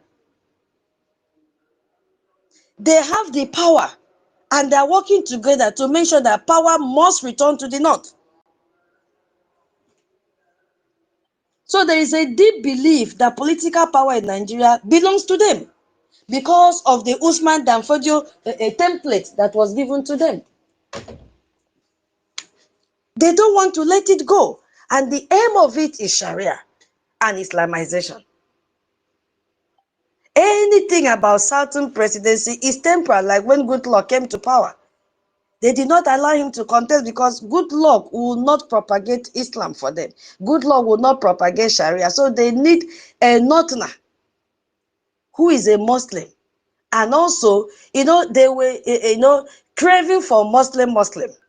And then they got it. Finally, they got it. Do you think it can change? The answer is no. And they never show your hand. In nothing politics, you smile with your enemy. You eat with them. You even campaign for them while they are planning your downfall. So El-Rufai dig deep inside this government before he started showing his true color. So if you now see El-Rufai and Kwankwaso, they met in June 2024. And we were like, what is going on? He visited Kwankwaso at his residence. On the surface, it looked like a friendly visit, but insiders knew that this was about 2027. He also visited that Mask Buhari. You see, he visited him as well to get his blessing that time for whatever is going to come in 2027. And he visited the national chairman SDP in March 2025. Then he officially resigned from APC in June 2025 and joined SDP. And now El-Rufai has aligned with ADC, African Democratic Congress, joining forces with Peter Obi. Another problem that we have. And also with Atiku and this Kwankwaso. Do you see what is happening? So the three main opposition candidates from 2023 are coming together. The only black sheep there who doesn't even know his left from his right is Peter Obi. And he feels they love him. He's a Biafran. Kwankwaso and Atiku, they are from the northern state. They are not Muslim. They understand what they are doing. But Peter Obi is just there to smile, talk about GDP, talk about how the country is hard. When he comes, it will turn to ice water and all that. They have all come together. So El-Rufai, despite being APC, despite campaigning for Tinubu, is not the architect of bringing them together. This is Haina in KANU. The Haina KANU that they are talking about, I can't pronounce it more than that. They smiled with Tinubu. They campaigned for him. El-Rufai even endorsed him publicly. But behind the scene, what was happening? The plan was always use the South to take power from Buhari, then take it back from the South in 2027. That's what they are doing. So Tinubu didn't play that game right. That is why they are turning their back against Tinubu. And one of it is that he has refused to kill Onyendu. But instead of killing Onyendu, he said, okay, take Onyendu, let me send him to Sokoto. So he did it to please the Northerners. Look, I'm putting this Igbo separatist leader in your territory. 700 kilometers from his lawyers. I'm showing you I am on your side. But they took the gift and stayed silent. They didn't say a word. They didn't even tell him thank you. They did not. If you have seen any place, a Northerner appreciated Tinubu for sending Onyendu to Sokoto, please let us know. Maybe it's an oversight. I did not see it. Because in Hanya KANU, you don't thank someone for doing what they should do. You just expect it. So, and if they are trying, they are giving you gifts to buy your loyalty, it means that they are weak. 3 days ago, what happened? This same El-Rufai came out defending Kwankwaso against US sanction trade. The US Congress is considering a bill to sanction Kwankwaso. So he came out and defended him. Why are they targeting only Kwankwaso was what he said. That 12 northern states implemented Sharia. Why didn't they start from? Why Kwankwaso? Is it the $9 billion lobby that led to the listing of Kwankwaso because he refused to move to APC? He knows what is happening. He knows. So he's accusing Tinubu's government of spending billions of dollars to lobby the US to sanction Kwankwaso because he refused to join APC. Whether it is exactly this amount or not, El-Rufai is saying this man is using the US government against northern politicians who won't support him. And the wife came out outrightly and said, more airstrike. We need more airstrike in the northern states. Where did the money come from? Where did it come from? Security budget, or is it all reserve money? IRFI is still asking. And while Tinubu was at the Agungu Fishing Festival celebrating, 1,300 Nigerians were killed in 41 days. He doesn't care. He doesn't care about you. So why don't we come together? Why don't we come together? Tinubu has given up on winning the North through governance. He's going to try to bomb his way to 2027 re-election. That is why they're abandoning him. That is why KANU is kicking in seriously, because northern politicians might fight among themselves, but when a southern president starts bombing northern territories and calling it a blessing, which Tinubu's wife called a blessing, they unite. Because the first airstrike had been carried out on their soil until date, except that I read in the news that Sultan said they should observe the moon for their Ramadan to start. He has not spoken a word since December 25th, 2025. So this is a war, political war. And El-Rufai just accused Tinubu of importing poison. I don't know if I should go to this thallium before I continue, or yeah, let me yield the mic before I go to this poison thing. Minister Snow, okay, maybe he's not ready to speak now. Minister Snow, are you ready to speak now? I should give to 1 million. Okay, it's not close to his mic. My minister, 1 million. Go ahead, please. All right. Thank you very much, my host, once again. Please, Biafras, as we are listening, let us try as much as possible to share the space so that other people will get notification as well for within this short period that we have to spend here. So, Antithetos, I just want you to look at this from this perspective, because you see, these people, we know that they will never stop with this act of Takia, as we all know. Like in this era we are now, when everything is so much intensive and there is so much panic from east, west, north, and south of the zoo. So, and most especially these untouchable criminals that has succeeded in plotting their evils one way or the other for so long, thinking that a day like this would never arise or will never come. I want to just bring back our memories to start thinking it this way, because they have all seen that their evils are already being exposed. And we, especially the Biafran people, most especially kudos to the Brigade, Biafran government in exile, who is has taken it upon themselves as a tax, as a government, fighting for the freedom of their people. And at the same time exposing the contraction, because without exposing this contraction, there's no way we'll be able to get our freedom. So that is the only way we can express, the acts of these heinous crimes that the so-called Janjaweed and the allies, or the so-called terrorist state, has been, projecting against Christians, and most especially the Biafran people, just because they were asking for their freedom. So I want us to start seeing it from this perspective. Like, you see, this issue we are talking about now, they are now raising issue like, probing each other, trying to demand accounts of this and that. Like this very recent one, they were talking about importing poison from Poland. I want to ask, when such incident happened, I didn't know, but I want to know, did anybody hear that in the news? Is there anywhere something like that, any evidence about that? Because now the criminal has also come out to say that they should come and explain.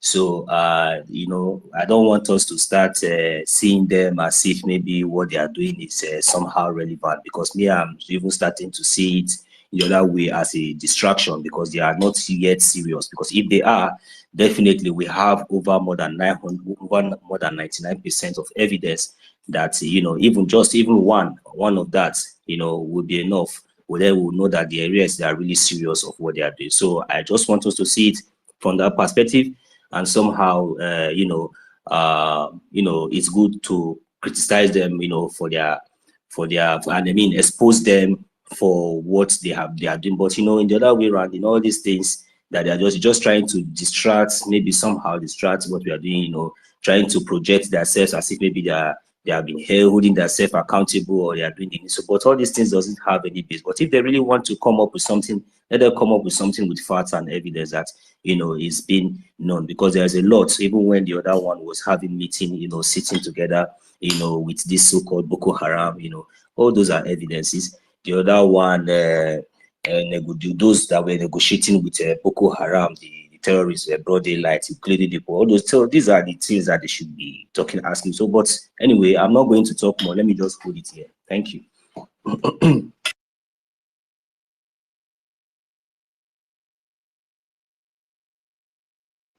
Yeah, thank you so much, Minister 1 million, for your contribution. Yes, so another person has sent his receipt. Thank you so much. 5,000 AJ, Guinea. Please, Biafra, send your space donation receipt. Thank you so much. Yeah. Now, there is a poison in town.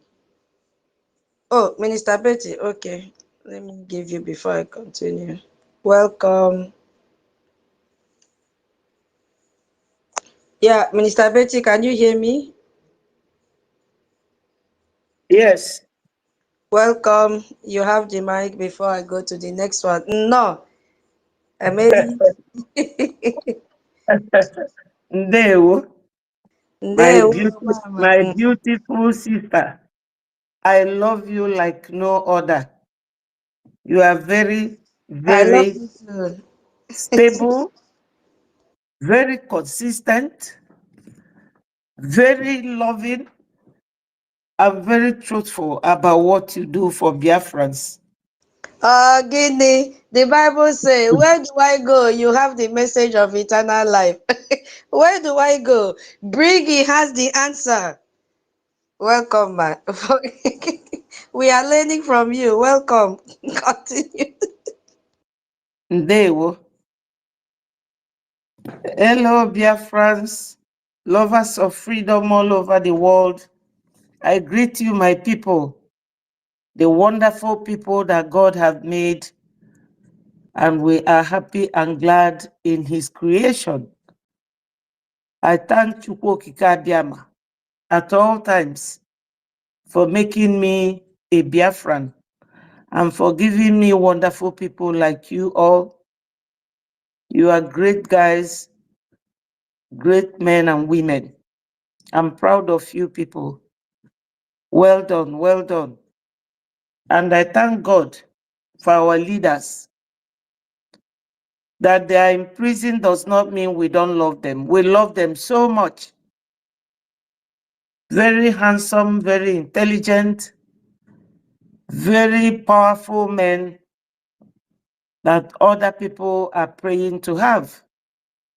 They are all ours and we must support them, whether they are here or not. Now, I started listening from when one of our brothers, I think he has exited, was talking about sit at home,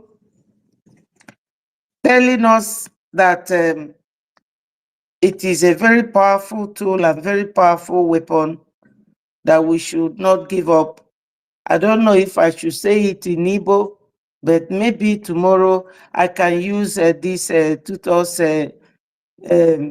space program and do my own so that I will talk to my people in my language. Biafrans, do not stop sit at home. As our sister and many other ministers here have been telling you all, sit at home is our own tool. The Fulanis have united together. There is nothing like the Hausas because Fulani have kept them in a cooler for so many years. And the Yorubas have long regrouped behind their own brothers. Let me tell you why I say that sit at home is a very powerful tool. Because ndị Igbo tụrụ inu si ibulu ogbenye ị ga-abụkwa amosu. At the same time, what it means is Will you be a witch and a poor man all at the same time? Every bad thing, only you. No, you have to be one. You cannot be ignoring our funding and you will ignore what we are telling you about sit at home. You are not an Hausa person in the Southeast. You are not a Yoruba man in the Southeast. What do you gain? What do you have? What do you want? This sit at home is a very powerful tool.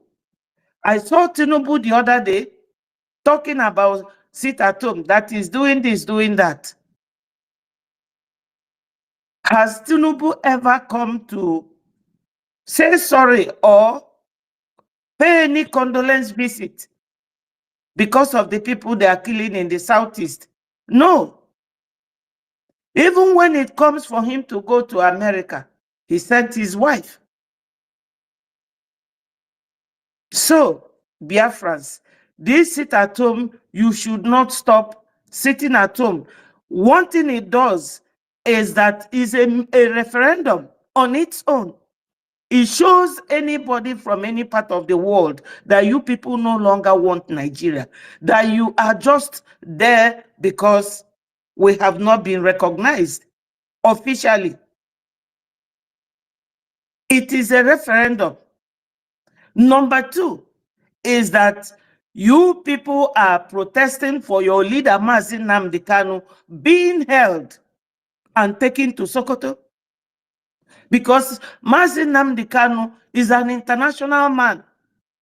UN came into his matter and said that they should release him, but they did not.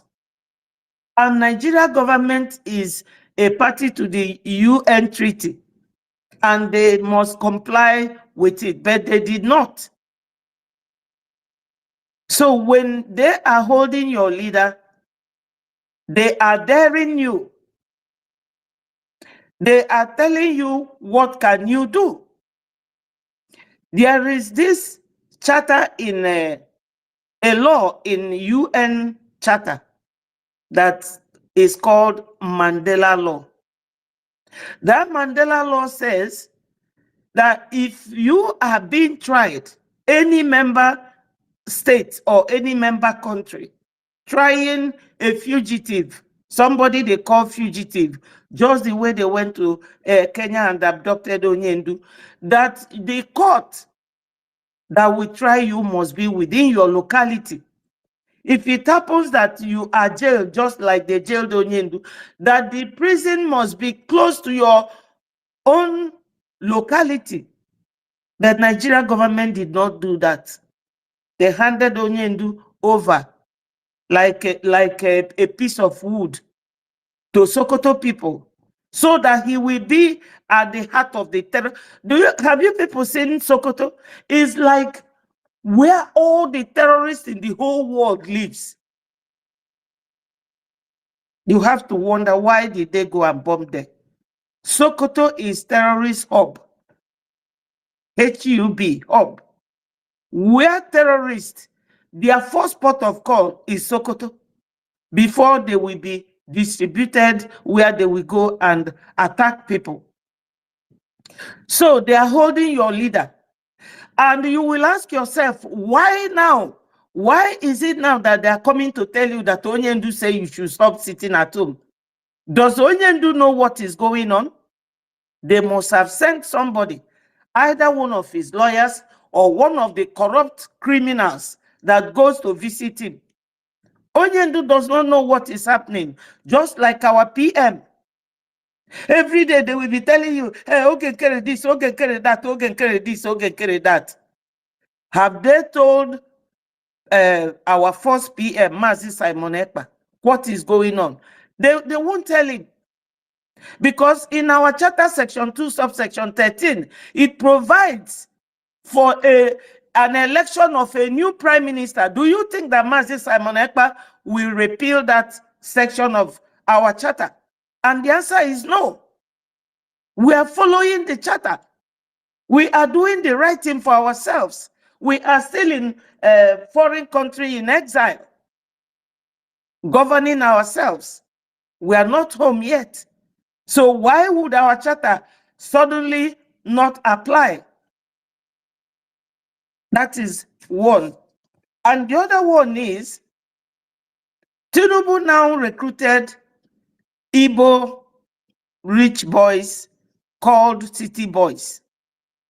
He recruited them because he knew that Obi won him or defeated him in the election the first time.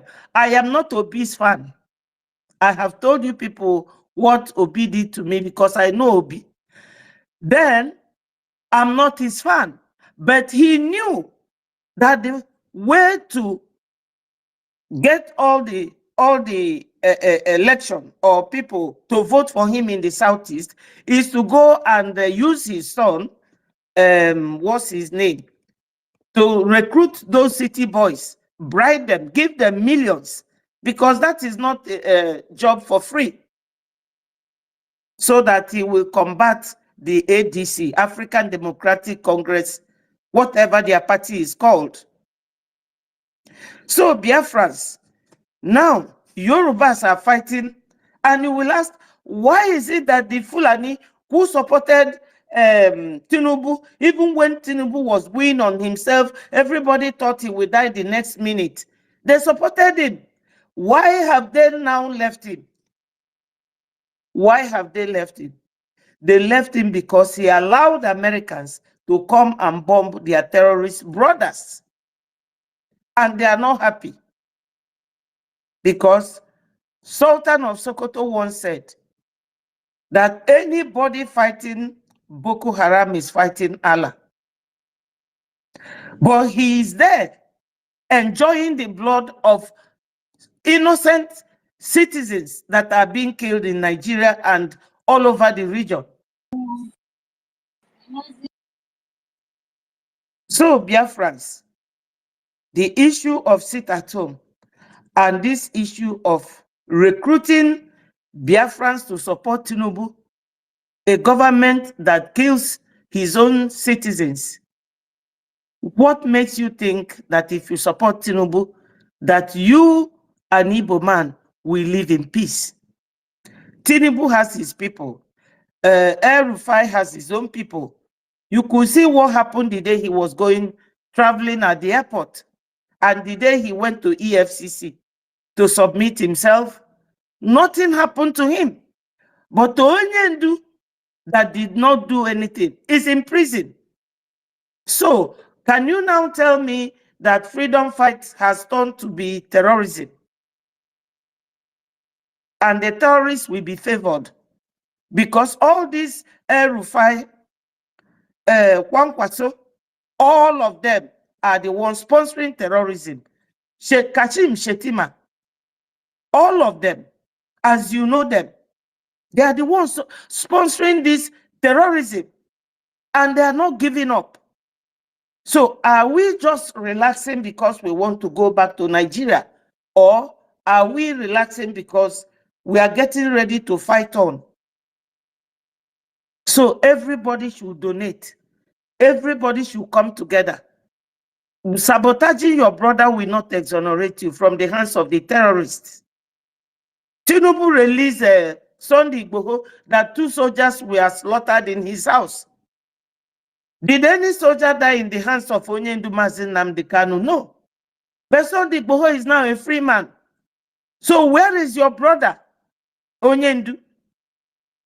Even if Onyendu stands at the gate of prison, Sokoto, and shouts it, you people should not stop. You people should not stop. What of our brothers and sisters that were killed? They are making Onyendu to say anything now because Onyendu is under their net. I won't be long, and I thank you for giving me this audience so far. This sit at home must never, never stop.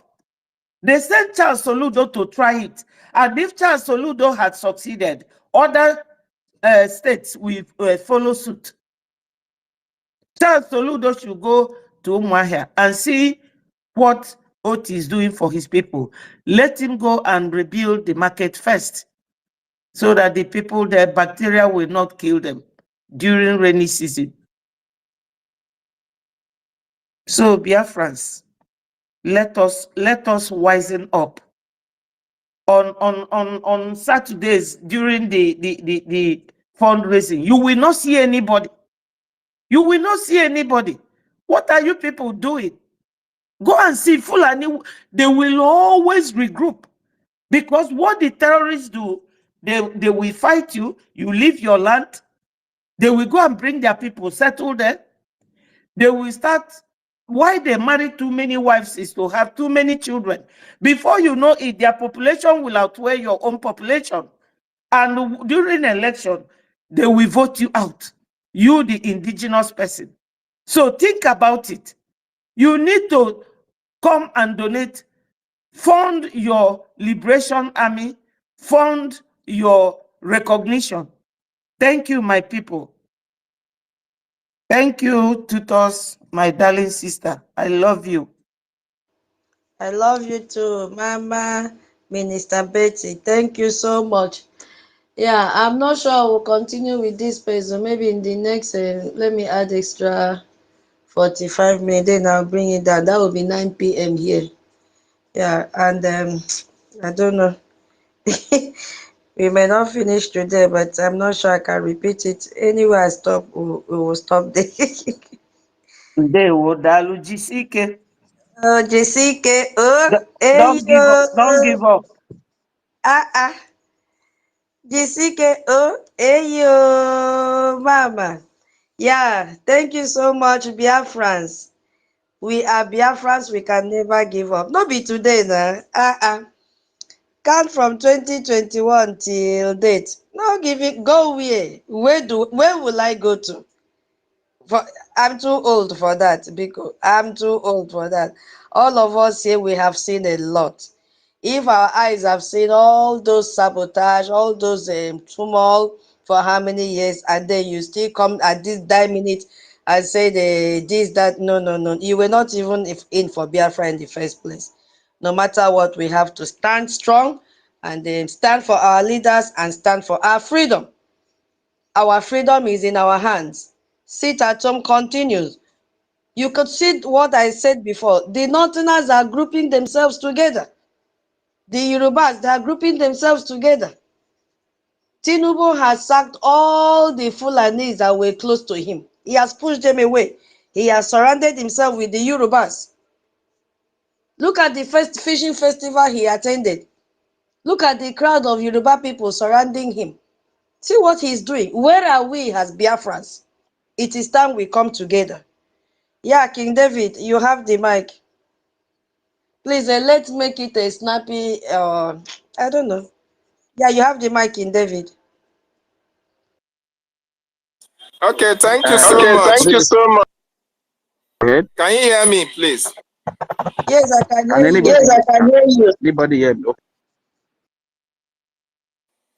Okay, I really appreciate you, our sister tutors, the tutorial mistress, always consistent. Thank you for bringing us together.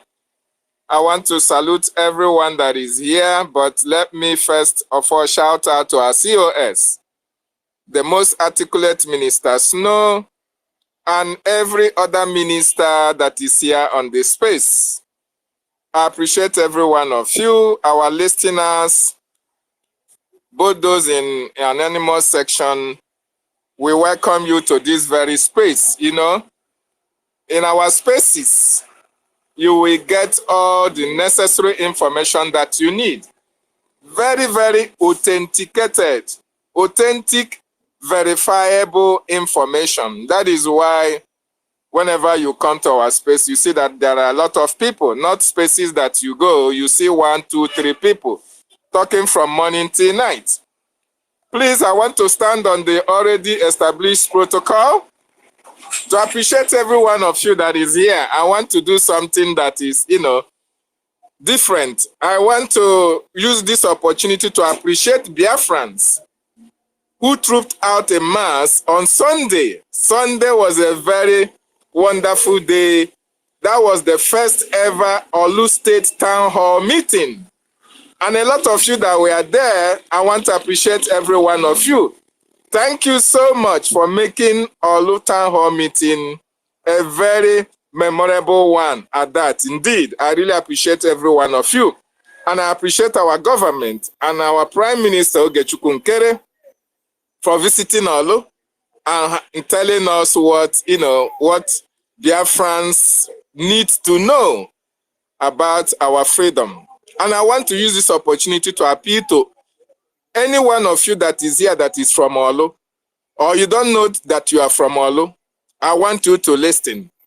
If you are from Uguta County, when you talk about county, it's community. If you are from Uguta County, you are from Agua County, you are from Oru West County, you are from Oru East County, you are from Osun, Acharaba, you are from Omona, you are from Njaba, you are from Isu, you are from Akokwa, you are from Mbanasa, you are from Mwabosi, you are from Isieke, you are from NKERE, you are from Wangene. I want you to know that you are from Olu State, in the old Imo State. Very, very important. You have to be part of what we are doing. As a matter of fact, the Biafran Republic government in exile is doing exceptionally well, as you all can attest to that. Even BNL is now coming back because they were deceived. You all can attest to that. So in BRGIE government, a lot is happening. Our Prime Minister is doing wonderfully well in Washington, D.C. Our lobbyists and our attorneys are doing the needful. Exactly what our leader, NNAMDI KANU, said. And when the time comes, we are going, you people will tell us to form a government. We now have a government. Exactly what our Prime Minister said, that this government is going to protect the interests of the Biafran people. And that is what BRGIE is doing under the leadership of Ogechukwu NKERE. So if you are from all these communities, all these counties that I just mentioned, I want you to know that you are from Olu State. You need to come on board and support what is being done for the freedom of your people, for the freedom of our land. Very, very important. Don't stand on the fence. That fence may fall and fall on top of you. As a matter of fact, a time will come when those of you standing on the fence need to come down and say, oh, where can I belong? Or where can I donate my money? Or where can I support? And that your money will be useless. This is the time we are calling on you right now to come on board. America is listening. There is Biafra on the table. Biafra is being discussed on a daily basis. And while Biafra is being discussed, Nigeria is being destroyed, like our leader NNAMDI KANU said. You see what is happening in Nigeria today? A lot of corruption here and there. They are using this opportunity that they know that America is taking hard knock on Nigeria. America is really trying to do the needful. So what are the politicians in Nigeria doing? They are embezzling the resources, the money that is meant for the development. They are trying to carry as much money that they can carry, so that eventually when the needful is done, they will be living large. They will be living with their families, with their cronies, without having to suffer for anything. And you can even see how they are now grooming their children to take over. Why they are leaving you to continue to suffer, to continue to come and shout Dobala for them. You see how Omahi, you see how Mwike, all of them are grooming their children to take over from them. And you don't know what is actually happening. So we are telling you that Nigeria must be disintegrated for people to live a life which will be more profitable to them. And for that Nigeria to be destroyed, Biafran Republic government in exile have to stand like it's standing right now and doing the needful. The lobbying effort in Washington, D.C. is paying off. Whatever you see happening in Nigeria against Nigeria today is the good works, the diplomatic effort, the underground work that BRGIE, our Prime Minister, our lobbyists and our attorney have done in Washington, D.C. That is what you see playing out today. Nobody can now come and claim the glory. We are not going to leave our glory for anybody to take. And we are not telling you to believe. We want you to go to our website and see things for yourself. We want you to even search on social media. You are going to be convinced that we are not here for propaganda. We are telling you the truth. So for all of you that are still hiding somewhere, thinking that, oh, all those accountability nonsense and the psychiatric children of Ngozi, that they are doing what they need to do for Biafra to come, I want you to know that you are being deceived. Just like they deceived BLL. You have been deceived. You have been paying money to a terrorist supporter that is in America under the guise of fighting for Biafra. You are supporting people who are encouraging Islamization agenda in Biafran territory without knowing it. Even when you know it, do you know that there's some governors that say they were under the psychiatric woman? Most of them have been incarcerated. Most of them have been killed because they released their information on social media, just like their madam told them to do so. But under Biafran Republic government in exile, your information is protected, your information is secure by the government and by the distinguished ladies and gentlemen that work with Biafran Republic government in exile. So what are you waiting for? The time to join the winning side is now. And Nigeria must be destroyed for us to be free as a people. Having said that, you know, just like the topic said, the Nigerian endgame is corruption. The titanium terrorism case for Biafra freedom. Yes, everyone have seen what is coming out from Nigeria, El-Rufai, and all of them. You can see how these people have been buying people because of their stand against Islamization. Maya Lafia, you can now remember what happened to Maya Lafia. Maya Lafia was just killed. He was just destroyed because of standing against terrorism. So now that El-Rufai is talking about the poisonous substance that New Robado bought, you now reflect your back on those who have died mysteriously, for you to know that Nigeria want to destroy every person that want to stand against their Islamization agenda. And while they are taking money, stocking money for their future use, they are as well taking out those who are standing against their road to Islamization. So any one of you that is still supporting one Nigeria will happen to you one day. One Nigeria is going to happen to you, just like it happened to most of them who are now speaking out. And we thank every one of them who are now speaking out against the Nigerian government atrocious activities against the indigenous people. So what is happening in Nigeria is a proof that Biafra is eminent.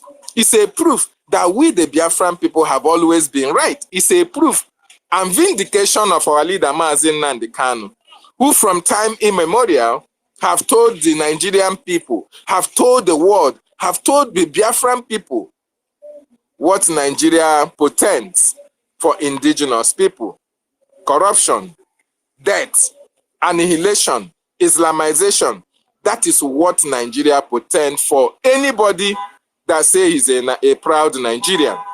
And we cannot be part of that evil contraption. So my wonderful Biafran brothers and sisters, the time to support your freedom is now. If you don't know where to belong, if you don't know where you should stand, I want you to know that the only place that is making things happen, the only place that America knows that is fighting for the freedom of the Biafran people is here, the Biafra Republic government in exile. And if you don't know where you stand on the 40 states of Biafra land, if you don't know your county, you don't know your district, you don't know your wards, you can contact anybody on this platform that is under the Biafran Republic government in exile, and we are going to put you through so that you come and support the freedom of your people. Time is running out because very soon, just like we are calling for unification For those of you that are falling apart, this is the opportunity for you to come back. Nobody is going to victimize you for anything. But then you have to come back and do the right thing, because time waits for nobody. Come and support your freedom. Come and support the liberation of your land.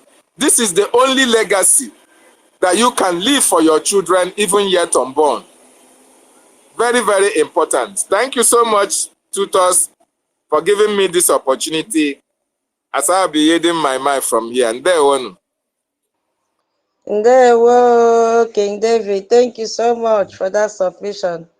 And I know that Biafrans have heard you very loud and clear. Yeah, you have touched the Italian, but I'm not sure we'll have time to talk on that, because I need to give the mic to Rage and Fury now, and then the space will end any moment from now. Rage and Fury, thank you so much, King David. Please, if you have not shared the space, or Guinea, what are you waiting for? If you have not joined the de facto government Telegram group, what are you waiting for? That is where you get all the information King David said. Go there, you see your admin group, your Telegram group for your different states. Click that link and join, so that you can be paying your liberation tax before the 15th of every month. Very important. Come together, Biafras. This is the time. Rage and Fury, you have the mic. Okay, thank you very much. Sorry. Rage, please. I'm sorry. Just a minute. My sister, I'm so sorry for my interruption. Don't use up a minute. Use like 10 seconds. Because No, just a second. Okay, just a second. You see, I want to use this opportunity to tell Biafrans, before we held our town hall meeting last Sunday, a group of people who were in charge of Olu State before this dispensation, during the time of our Prime Minister, they vowed that Olu can never move forward. But I'm happy to announce to the general platform, to everybody that is here, that Olu is back with a bang. We held our town hall meeting, very successful. So the devil have been shamed once again. So Olu is back with a bang. And we are even planning another town hall meeting. Thank you so much. Hallelujah. Thank you very much. Glory to God. Thank you very much, my dear brother David. Thank you so much. We are very happy for this. God is uniting us, and God is bringing us all back home. You understand? My brother that has left the home, that has rejected the family, if he realizes that he's living a lie and he returns, I will be the first to point at the biggest good in our compound to kill the celebration of that brother. So we give glory to God for everything that is happening today. And I must also say a very big thank you to the host, Madam Tutos, and every great Biafran that is here present, freedom lovers and friends of Biafra. Special greetings to all our leaders, to all the defense forces, all the financial donors. We cannot appreciate here enough. One thing about life is that it is not a crime to be deceived. But when you realize that you are deceived, will you continue to live a lie? That is the problem Nigerians have. Nigerians know that if from 120 years ago, some 150 years ago, there was nothing like Nigeria. There was nothing called Nigeria. Their grandfathers, great-grandfathers were not called Nigerians. They have their identity as Biafrans. They have their cultural values. They have their kind of food, their kind of worship, the kind of God they worship. They know all of these things. It's 150 years ago, there was nothing like Nigeria, but the white man brought it to them just to make them, just to take away their resources, and they gave them the name Nigeria. There's some people, they are ready to die for that name that is given to them, Nigeria, a name that doesn't have meaning in their own mother's tongue. That is living a lie. Brothers and sisters, when you realize that you have been deceived, will you continue to live a lie? Please return home. Come back home. Let BNL be an example to each and every one of us. The members of the BNL, these are great people, great soldiers, Navy that has held their ground in the Bakassi Aziz. Talking about Prince Louis, the founder, he's not a mere man. Prince Louis, a man went to trouble. Prince Louis is a man that is well to do. When you talk of ego, nobody should have a bigger ego than Prince Louis. But look at him, because he knows that he's a Biafran and he is called to free his people. Even though when he was deceived and he realized that he was deceived, he refused to live a lie and he returned to his home. Today, we are celebrating him and we are saying to him and the entire BNL, you are welcome back home. This is where you belong. At home, you feel safer. At home, you should make more progress at home. Though unfortunately, the enemies have taken everything we are supposed to use to make progress in our own home. They have hijacked everything. This is why we always run abroad to look for greener pasture, to seek for better life.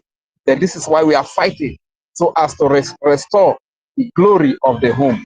And speaking about sit at home, the God of Biafra is alive. Elohim is alive. That no man can take the glory of the sit at home. Ejimako cannot take the glory. Jacob cannot take the glory. Even the BRGIA cannot take the glory, because they cannot say, BRGIA cannot come out today and say that sit at home should stop and Biafran agree. It is the Biafran spirit and the spirit of our slain loved ones that are motivating us, pushing us to observe sit at home.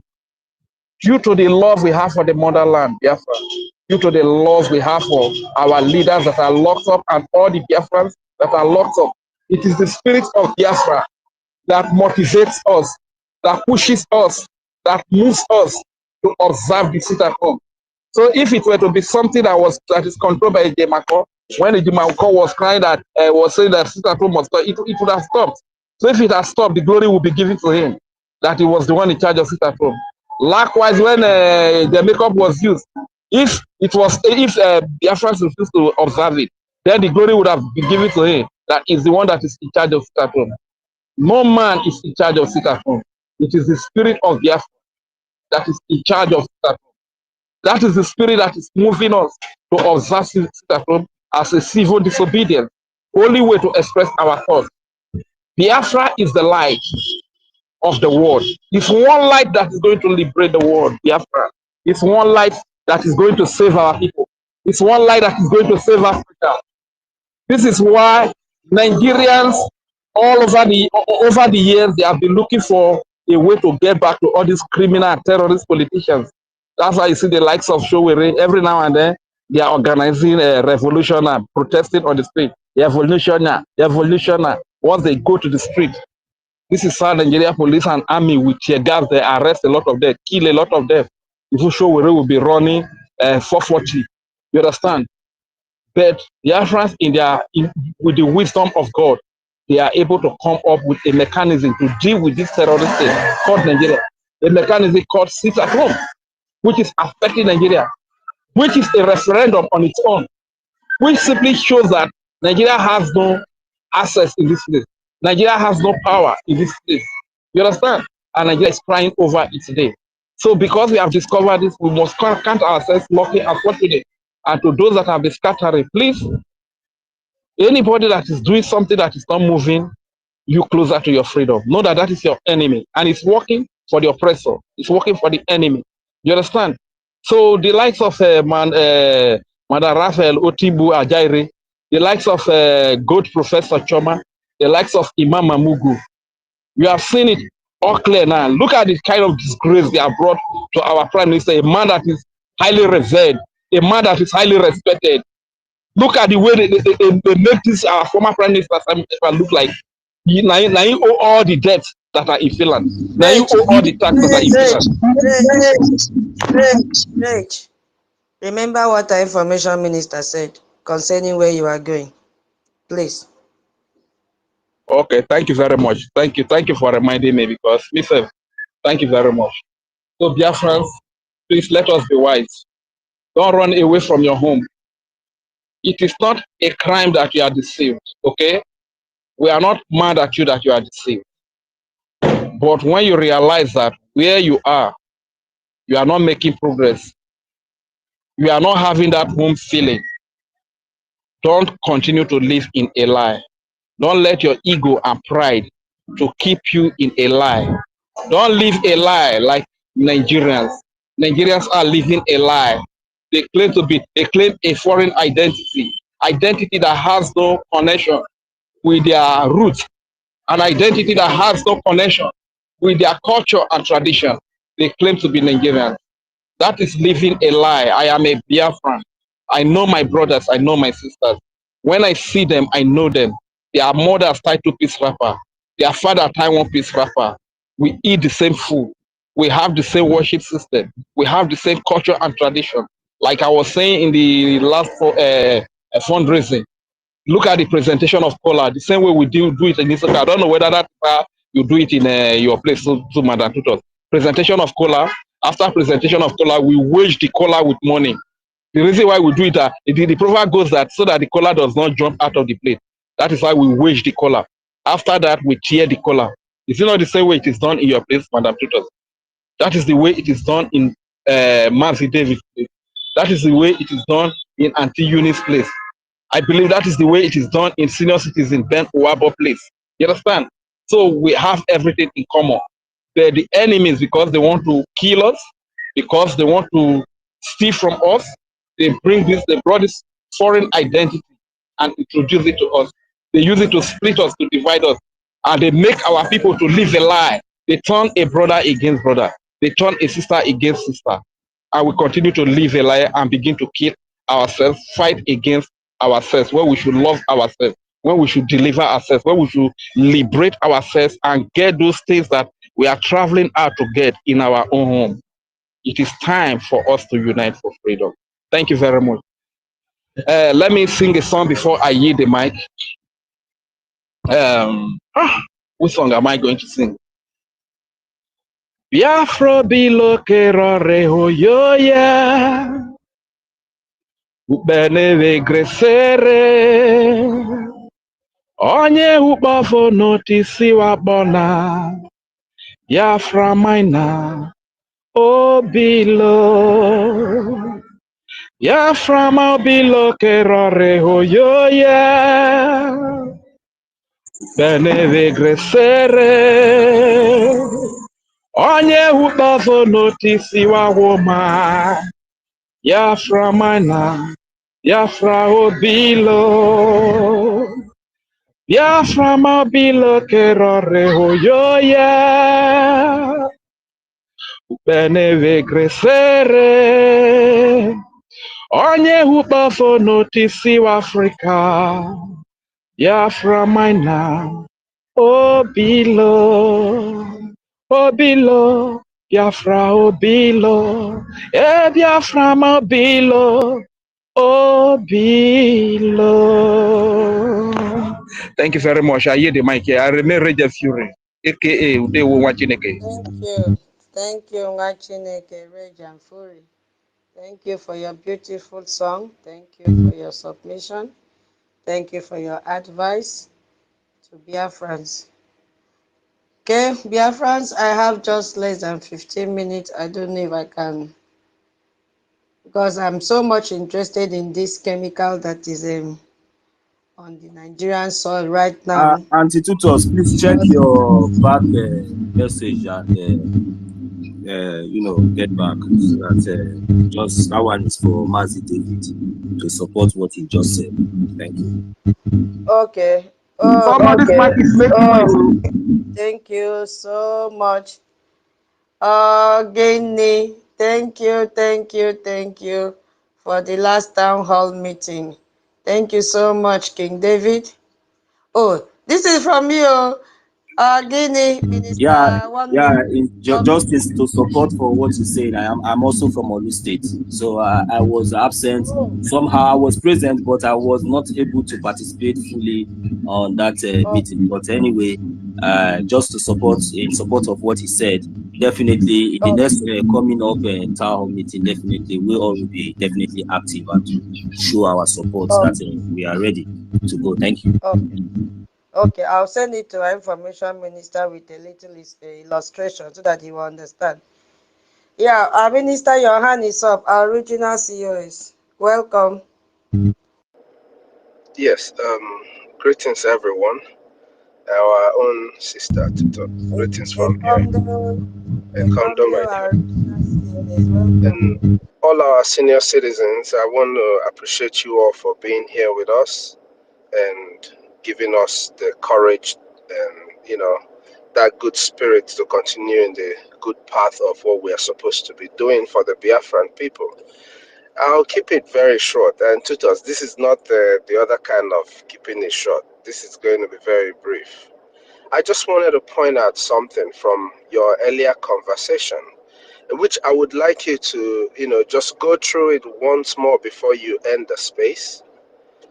For Biafrans who are listening to us and friends of Biafra, I just want you to take a step back and remember what our sister just read out to us about the different supposed military barracks of Nigeria that has been, overrun by the terrorists just in 2025. And their activities of overrunning barracks has continued again in 2026. Now, there is something that stands out with all of this terrorism that you see that goes on in these different locations. Whenever they do this, they not only kill soldiers, but they also take over military equipments and documents, communication materials for the military.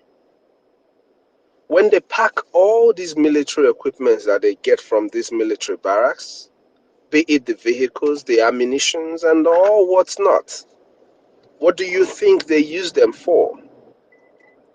I need to remind people what Gumi, the terrorist Gumi, Sheikh Gumi, said. He said that the bandits, the baptismal name which they give the terrorists, the Nigerian sponsored terrorists, must continue with their kidnapping in order to be able to fund their war machine.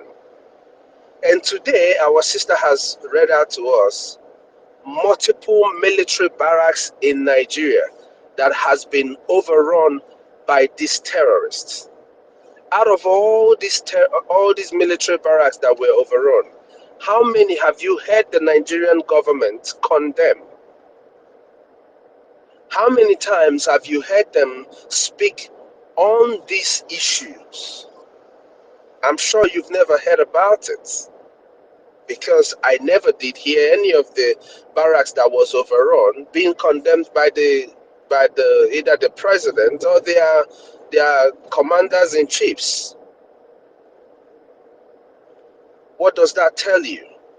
The Nigerian terrorist state is one with the terrorists who are carrying out these actions in the land. The one thing I want to tell our people is this: all these equipment that they are taking, all these things that they are gathering from the Nigerian terrorist state, they are gathering them to be able to fight you when the final whistle of this war is blown. So what are you going to do? Are you going to keep sitting on the fence? Are you going to keep relaxing where you are as if it doesn't concern you? Meanwhile, it concerns each and every one of us. The more you take your time to act like these things are not your issues, the more they not only become your issue, but they become issues that you cannot handle. If you prepare now, you will be able to tackle the enemies that are waiting for you in front. But if you don't, if you continue to sit back and act like it is no man's business, Believe you me, all of us will suffer the brunt of our negligence towards the call for our restoration, towards the call to defend our land. Our negligence towards that call, we will all suffer the brunt of it. Be you in diaspora, be you in homeland. Because you that is in diaspora, you have your families back home. And you that is in homeland that has refused to rise up and do the needful. Hey, I don't know what to tell you, but I believe that you're already experiencing some negative effect of this negligence, this deaf ear that you're paying to our call.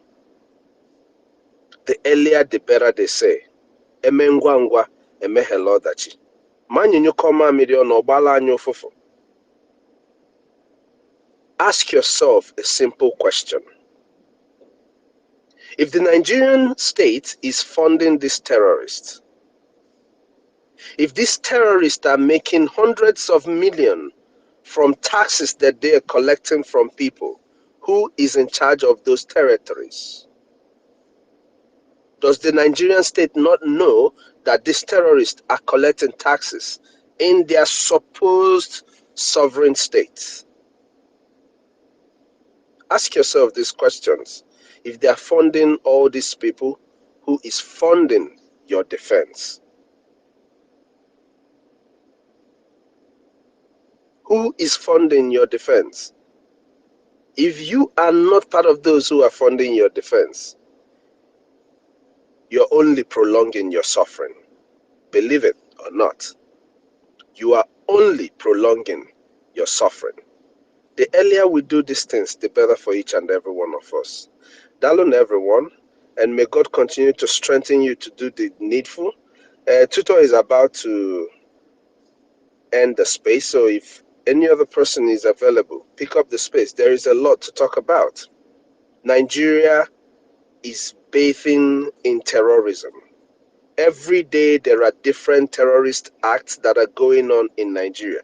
Nigeria as a territory experienced more than 3 to 4 terrorism in different locations every day. There is no country in the world where that happens besides Nigeria. And funny enough, it doesn't get talked about. So we will always shed light to the evil and the terrorism that happens in Nigeria. Because what? Because why? Because we are children of light, and we will shine light on the evil they call Nigeria. Dalun everyone, and don't forget, our website is open 24/7. The war is going on every minute, every second. That is how we need funding, every minute, every second. The little that every one of us do, Bifega Tuju Miria, just each and every one of us just doing as little as we can. Ongoronye konyi bia wenwe go in this freedom fighting. Ife akanyi banyi wenwe bobi, the heart to spend it. So bring in your little eje, bring in your little ejema, kotujuola anyi oba miriae. Dalun everyone, and I'm giving 20 ejema for today's space. Thank you everyone. Thank you, our original COS. How can I end the space without your voice? Thank you, sir. You know, our COS, Gumi made a statement or even made a post and said, Donald Trump is protecting Christians. Israeli Prime Minister is protecting the Jews. Modi is protecting Hindus. And he said, who then is protecting Islam and Muslims? They refused to answer the question. So he has volunteered to protect Islam and Muslims. And for us now, Biafrans, what are we doing to protect ourselves?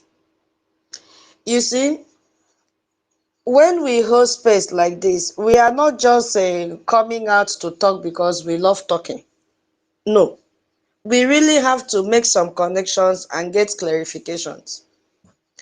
After acquiring all the, it's just that I don't have time. Maybe the next space, our media team will elaborate more on it, because I also wanted to connect the troops on ground as a result of this bombing of the military camps, so that we understand what is happening. Even me also, I will understand what is happening and learn from you as well. Now, they have acquired all these weapons to use it on Biafrans. And Biafrans are saying it doesn't concern me because our land to some extent is peaceful because of our BDF. Now, they have imported chemical. You see, my people say Afon Adiok, Afon Adiok, Afon means good, Adiok means bad. Rufai, El Rufai, Afon, good, Ano Adiok, it also is a bad person, we know. These are the people funding terrorism. And if we see what is happening, he has spilled a lot of things. He has spilled beans.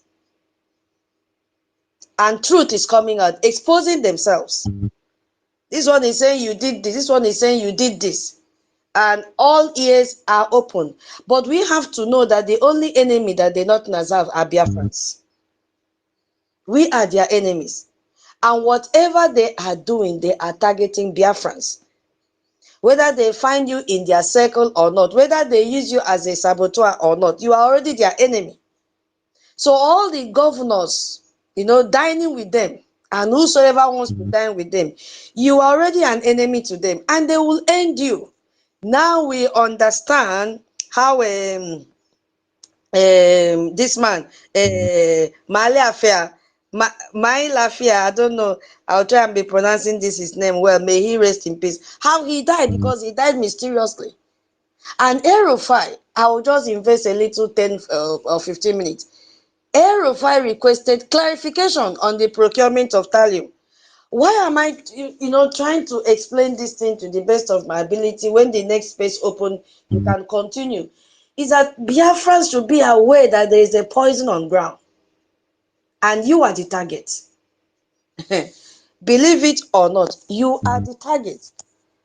And this man came out in the midst of this, they are raped, and said, as a concerned citizen seeking clarification about the information available to opposition leadership about the procurement of approximately 10 kilograms of thallium sulfate by the Office of the National Security Advisor, reportedly from a supplier in Poland.